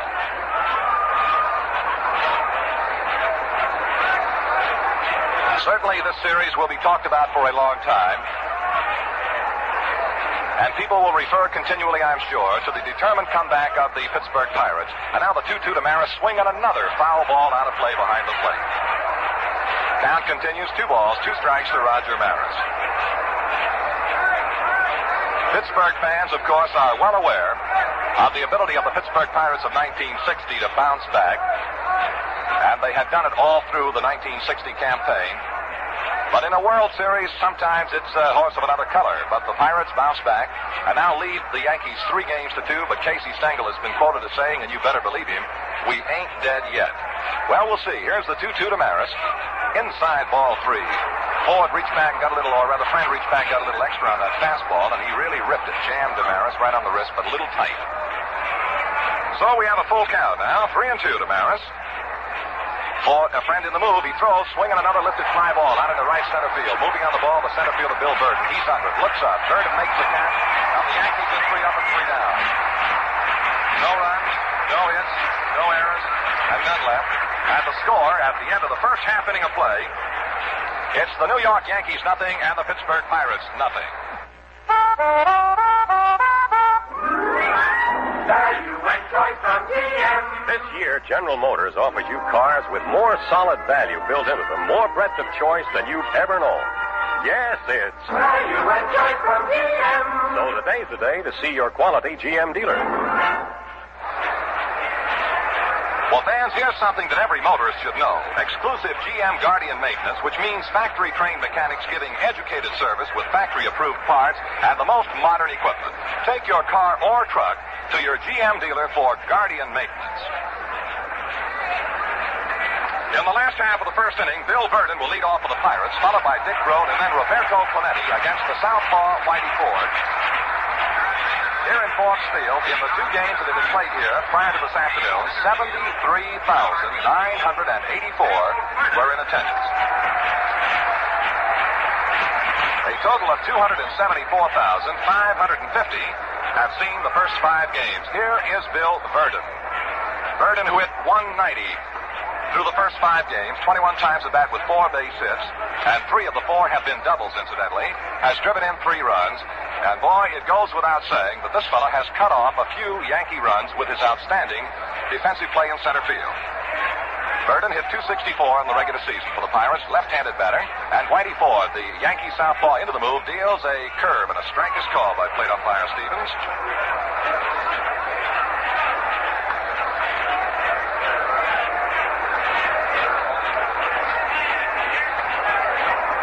Now the one-strike pitch coming down to left-hand batting Ford. Verdon swung out a line drive into the center field. It's going to drop for the base hit in front of Mickey Mantle. Verdon is on with a line single to center field. Verdon gets the game's first base hit and his 5th of the World Series. A line drive that drops in front of Mickey Mantle in center field. That brings on the Pirate captain and shortstop Dick Grote. In the series, Grote has officially batted 20 times with 4 base hits and has a .200 batting average. He has driven in a run for the Pirates and has 2 doubles. Tight to the bag at first is Scout. Leading first, Verdon. Now the set, and the pitch coming to Grote is a ball low and outside. Down on the Yankee bullpen, following the Verdon single to center field, Bob Turley is up and is throwing.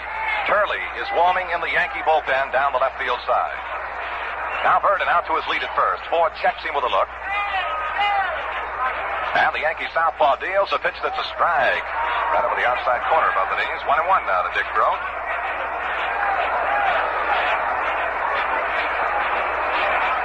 Elston Howard doing the catching here in the 6th game for the Yankees. Around the Yankee infield, Boyer at third, Kubek at short, second baseman Richardson, first baseman Skowron playing tight to the bag, guarding against the lead of Verdon. Now the 1-1 pitch coming down to Dick Grote.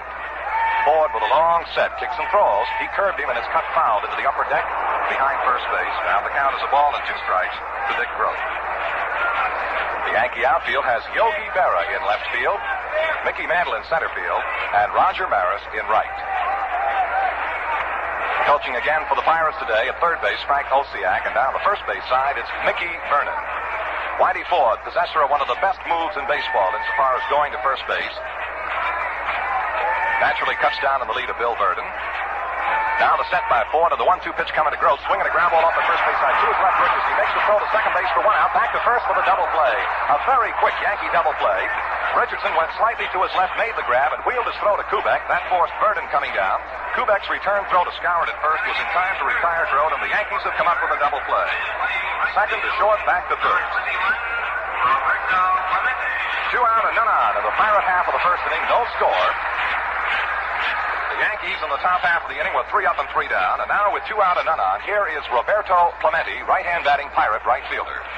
Clemente hitting .286 in the World Series to date. He hit .314 in the regular year for Pittsburgh. 4 throws. He curved him low inside. Ball 1.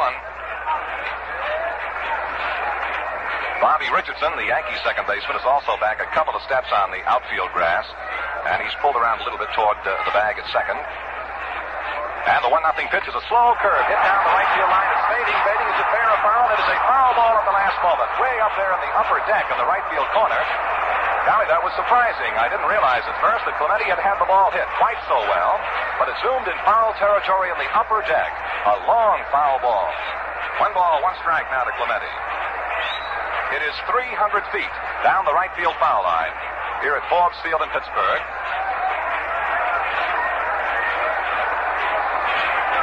And down the opposite foul line, down in the left field corner, it's 365 feet. Now Elston Howard pumps out the sign. The count, a ball and a strike to Clemente, and Ford throws. He misses low with a breaking ball. 2 balls, 1 strike now.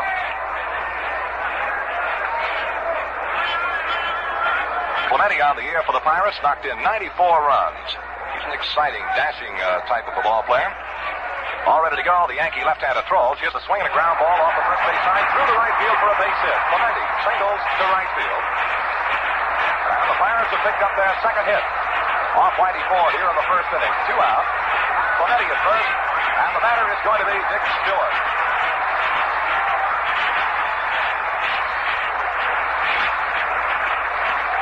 Stewart, in 16 trips to the plate in the 1960 series, has hit safely 3 times. Three times they've all been singles. He has yet to drive in a Pirate run, and he'd like nothing better, of course. Over the year, however, Stewart knocked in 83 runs for the Pirates.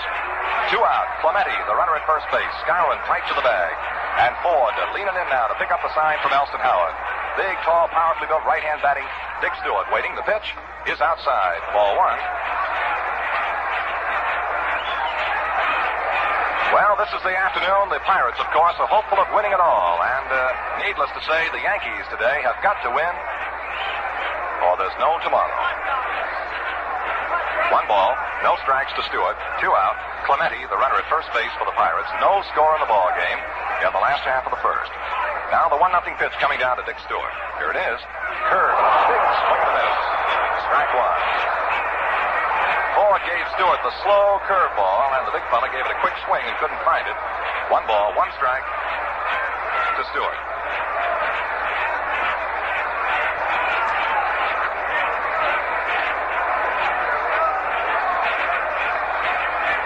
Yankee outfield deep and around toward left of this big, power-swinging Dick Stewart. And boy, he can hit the ball about as far as anyone in baseball today. Now, Ford has taken enough time so that Stewart calls for time and steps out of the box momentarily. Back in again. Count 1 ball, 1 strike, 2 out. Clemente, the runner at first. No score in the ball game. Ford ready to go now. The 1-1 pitch to Stewart. Long wait now. The throw. Strike. He got a good quick breaking ball over the outside corner above the knees. 1 ball, 2 strikes to Stewart.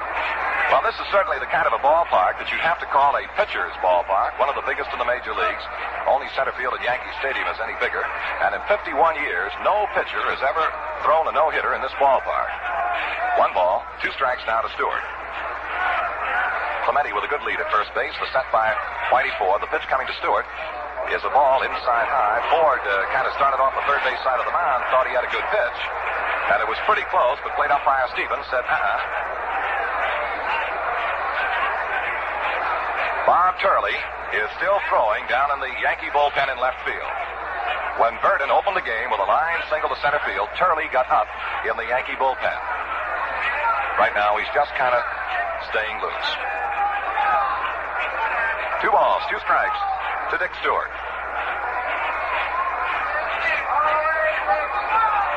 Ford all ready to go into the abbreviated stretch. The left-hander sets above the belt. Now kicks and throws.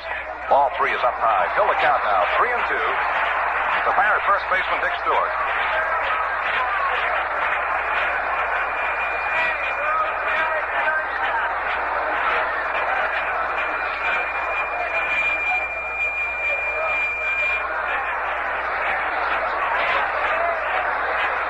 Well, with 2 out and a 3-2 count to Dick Stewart, Clemente looses up down the first baseway. He'll be winging. Of course, Ford stares right at him to hold down that lead a little bit. Now the set. There goes Clemente. The pitch is swung on and missed. He struck him out. So Ford notches a strikeout, and that's all for the Pirates in the first inning. No runs. They had 2 base hits. No Yankee errors. 1 man left. And the score at the end of the first inning, it's the New York Yankees nothing, the Pittsburgh Pirates nothing.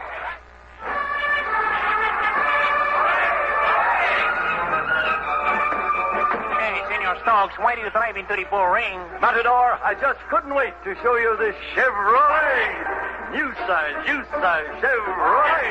60 wonderful Chevrolet. Your car. If you're a man who wants value, this Chevrolet is your car. At aficionados holler, ole, for my car. It has power and sweep and comfort, of course. Chevrolet's my car, or I'm a picador's horse. Chances are you'll find your new car at GM, 'cause there's more to choose from. Value and choice from GM. I must drive away in this new Chevrolet. Adios, Senor Stokes. Hey, what about that bull? Let him get his own car.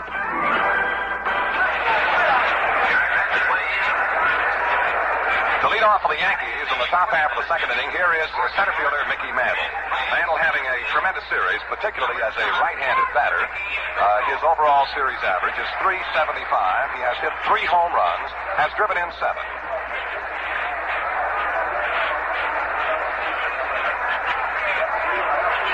Bob Friend on the mound for the Pirates. Swings into the wind. The first pitch coming down to left-hand batting Mantle is high and outside for a ball. Mantle's been up 16 times, has 7 runs batted in, has walked 7 times, has struck out 7 times, and he's got a total of 16 bases. More than just about anybody. Now the 1-0 pitch to Mantle is a strike. Good breaking pitch to the corner. 1 ball, 1 strike to Mantle. He will be followed by Yogi Berra and then Bill Skowron in that order. As the Yankees bat in the top half of the second inning, no score. The 6th game of the series in Forbes Field, Pittsburgh. Friend delivers. Strike 2. Again, Friend poured a quick breaking pitch into Mantle, who steps out momentarily and is talking to plate umpire Stevens. Well, the Yankees, of course, know what is at stake better than anyone in the ballpark. And they'll be battling and fighting their utmost over each and every pitch. 1 ball, 2 strikes, the count to Mantle. Left-hand batter against the right-hand tosses of Friend. Here comes the pitch. A bunt right back to the mound. Grabbed by Friend. He throws to first. In time, and that's all for Mantle. That's the second time we've seen Mantle bunting with a count of 2 strikes on it. You recall at Yankee Stadium he bunted the other day and bunted it foul and was a strikeout victim. This one went right straight back to the mound. Grabbed there by Bob Friend. And he threw him out. 1 out now. Here is Yogi Berra. Berra has been up in this 1960 series 14 times, has 3 base hits. They've all been singles. He's knocked in 2 runs, is hitting for a .214 average. Pitch coming down is a ball inside. Yogi only needs 1 single to equal the World Series record of the most 1 base hits in a total series, which is held by the Fordham Flash, Frankie Frisch, 45. He needs just 1 base hit to equal. Here's a ball high and outside now to Berra. 2 balls and no strikes.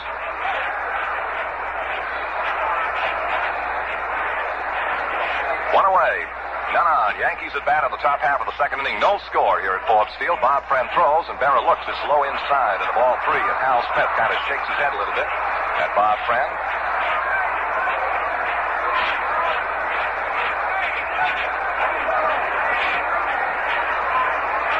Into the move now. 3-0 pitch coming to Yogi Berra.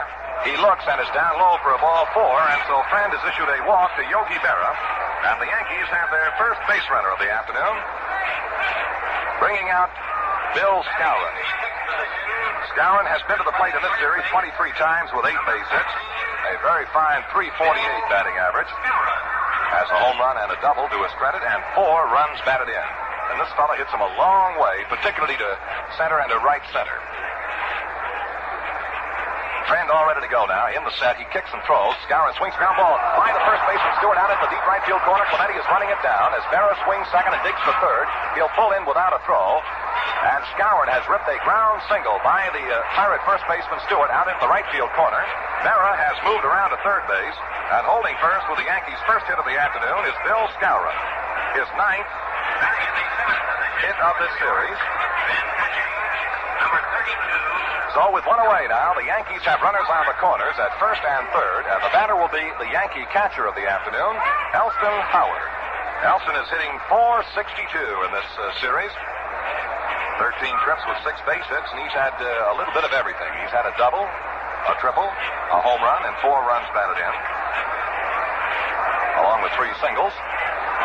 No score, but the Yankees threaten now with 1 out and runners at first and third. Elston Howard, lean right-handed batter, steps in, and Bob Friend kicks and throws. A ball low and outside to Howard.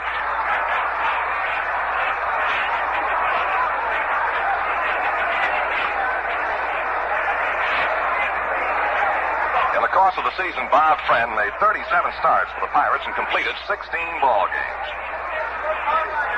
Now the 1-0 pitch coming to right-hand batting Howard. He swings and misses. Friend showed him that curveball again. 1 ball, 1 strike. Crosetti talking it up down the third base way for the Yankees, and Ralph Houk pacing nervously back and forth in the first base coaching box. 1 ball, 1 strike to Elston Howard. Berra at third. Skowron at first. 1 away. Now the 1-1 to Howard is a ball. He started to go and then held back on the swing. Took the pitch high. And the count is 2 balls, 1 strike. Jack Quinlan just points out Casey Stengel is right up there on the top step of the Yankee dugout down the third base way, eagle-eyeing every pitch. Now the 2-1 coming to Howard. It's strike 2 called as a quick pitch, probably a slider. Seemed to be moving away from the right-hand batting Howard. Caught the outside corner. 2 balls and 2 strikes.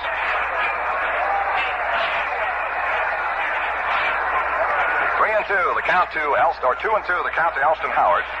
Skowron at first, Berra at third. And Smitty down, pumping the sign. Bob Friend about ready to go.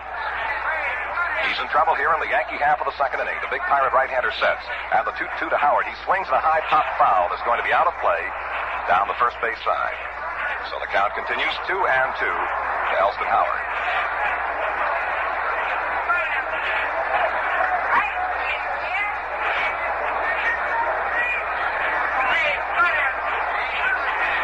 Mantle opened the inning attempting a bunt.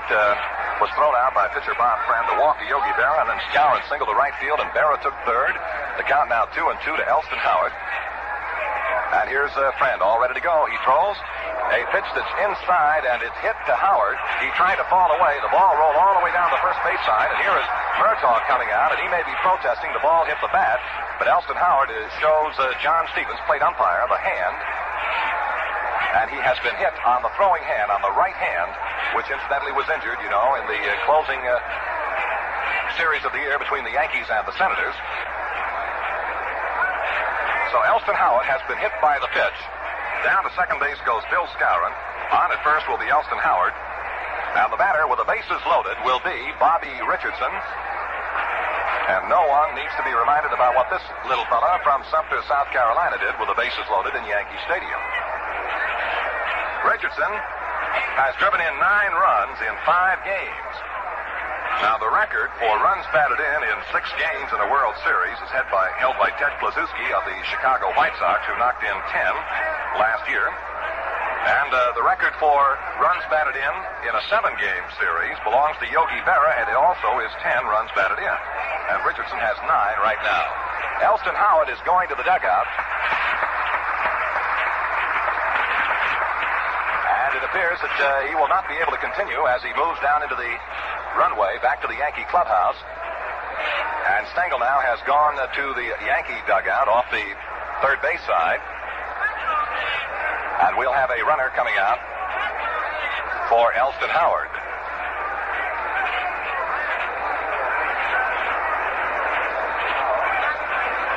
Still waiting to see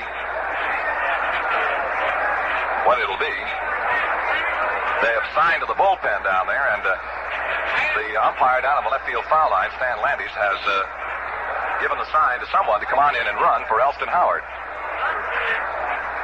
It looks like the big Yankee right-hander, Eli Gerba. We'll know in just a moment, but it is Eli Gerba, and we'll have the announcement. Gerba is running for Elston Howard, who was hit on the right hand by a pitch from Bob Friend and has left the ball game. And Gerba is on to run. The Yankees have loaded the bases with 1 out. In the top half of the second inning, no score. Pirates nothing, Yankees nothing, and Friend in trouble now. Richardson hitting .350 on the season, or on the series. And he hit .252 on the season. Last year was the only Yankee regular to hit 300. Steps in now, right-hand batting, right-hand pitching. Friend throws, swing and a miss. Strike 1. Bases loaded. Richardson the batter. John Blanchard is beginning to loosen up down in the Yankee bullpen and will probably come on in, take over the catching chores. And the 1-strike pitch coming to Richardson is low, and a fine save by the Pirate catcher, Hal Smith. Beauty, he blocked it and kept it from getting behind him. 1 ball and 1 strike now to Richardson.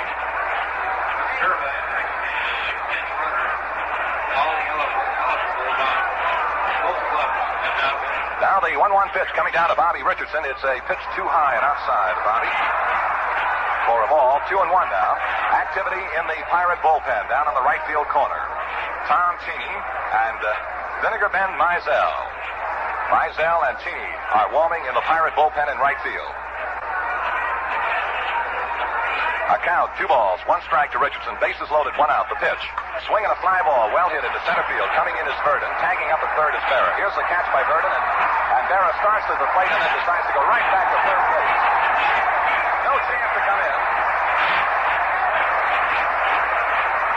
Richardson skied straight away to center field to Verdon, who came in on the ball very slowly and then started to pick up momentum as he approached the ball, made the grab and rifled a perfect strike to the plate, and Berra came down the line maybe 10 or 15 feet and then decided, went right back to third base. So there are now 2 out in the Yankee half of the second inning. The bases remain loaded, and the batter will be pitcher Whitey Ford.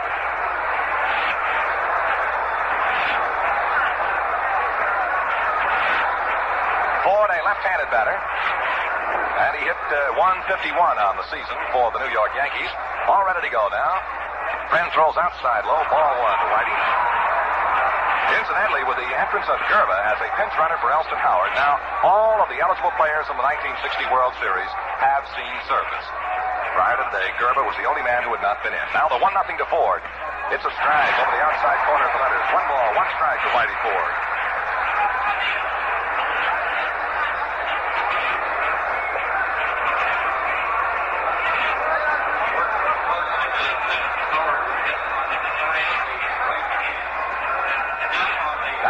Pitch to the Whitey Ford is down low for a 2. Trying to pick up that announcement on the injury to Elston Howard. We'll give it to you in just a moment. We have been told that Elston Howard was hit on the side of the right hand. The count to Ford, 2 balls, 1 strike, and Friend into the move now delivers, swinging a foul ball out of play off the third base side. The count 2-2 now to the Yankee hurler. Bases loaded, 2 out. In the Yankee half of the second inning, no score. The Pirates nothing, the Yankees nothing. But the Yankees with a king-size spread going here in the top half of the second. Berra, the runner at third base. Skowron at second base. Gerba, the runner at first base. Friend into the move, the 2-2 to Ford. Ground ball knocked down by Ford on the third base side of the mound. He races over, picks up, throws for the plate. It is not in time, and Berra scores. A sharply hit ground ball off the third base side of the mound was knocked down by Bob Friend. He raced to the third base side, made the pickup. The only play possible was try and force Berra at the plate. He threw, but not in time. And so the run will score, and the Yankees lead 1-0. All runners move up.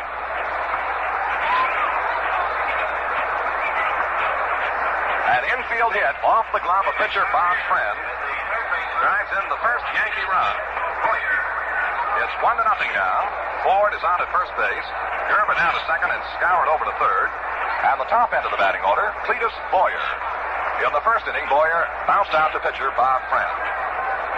Ford stung that ball, hit it sharply off the third base side of the mound. Friend backhanded the ball. It was too hot to handle. By the time he recovered and threw to the plate, Berra had scored. The pitch, swing and a miss, strike 1. 2 out. Bases loaded. Yankees lead 1-0 in this top half of the second inning.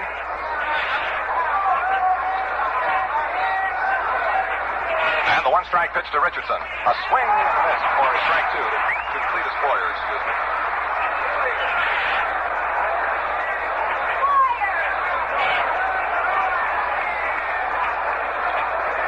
Boyer waiting the 2-strike pitch from Bob Friend, who wastes no time. And the Pirate right-hander throws. Struck him out. Swing and a miss, and Boyer goes down. So the Yankees in the second inning get 1 run. On 2 base hits, no Pirate errors, and 3 Yankees are left on. And the score at the end of an inning and a half, it's the New York Yankees 1, the Pittsburgh Pirates nothing. Value and choice from GM. Take the great new Oldsmobile for $61. The action line in performance and design. Only Olds has new Hydromatic with Accelerotor action and new high-performance Skyrocket engines. There's a rocket for every pocket in 61. See the full Oldsmobile action line at your quality Oldsmobile dealers. Stop in and see the new Oldsmobile today. We pause 30 seconds for station identification. Are you mixing with the best? Saratoga Vichy with the yellow label. With the yellow label. There's more enjoyment in the game, more enjoyment in the glass when it's filled with refreshing Saratoga Vichy, the genuine Vichy with a yellow label. Always ask for it by name, Saratoga Vichy. Saratoga Vichy. Yellow label. Saratoga Vichy. Yellow label. Saratoga Vichy. WGY, WGFM, Schenectady.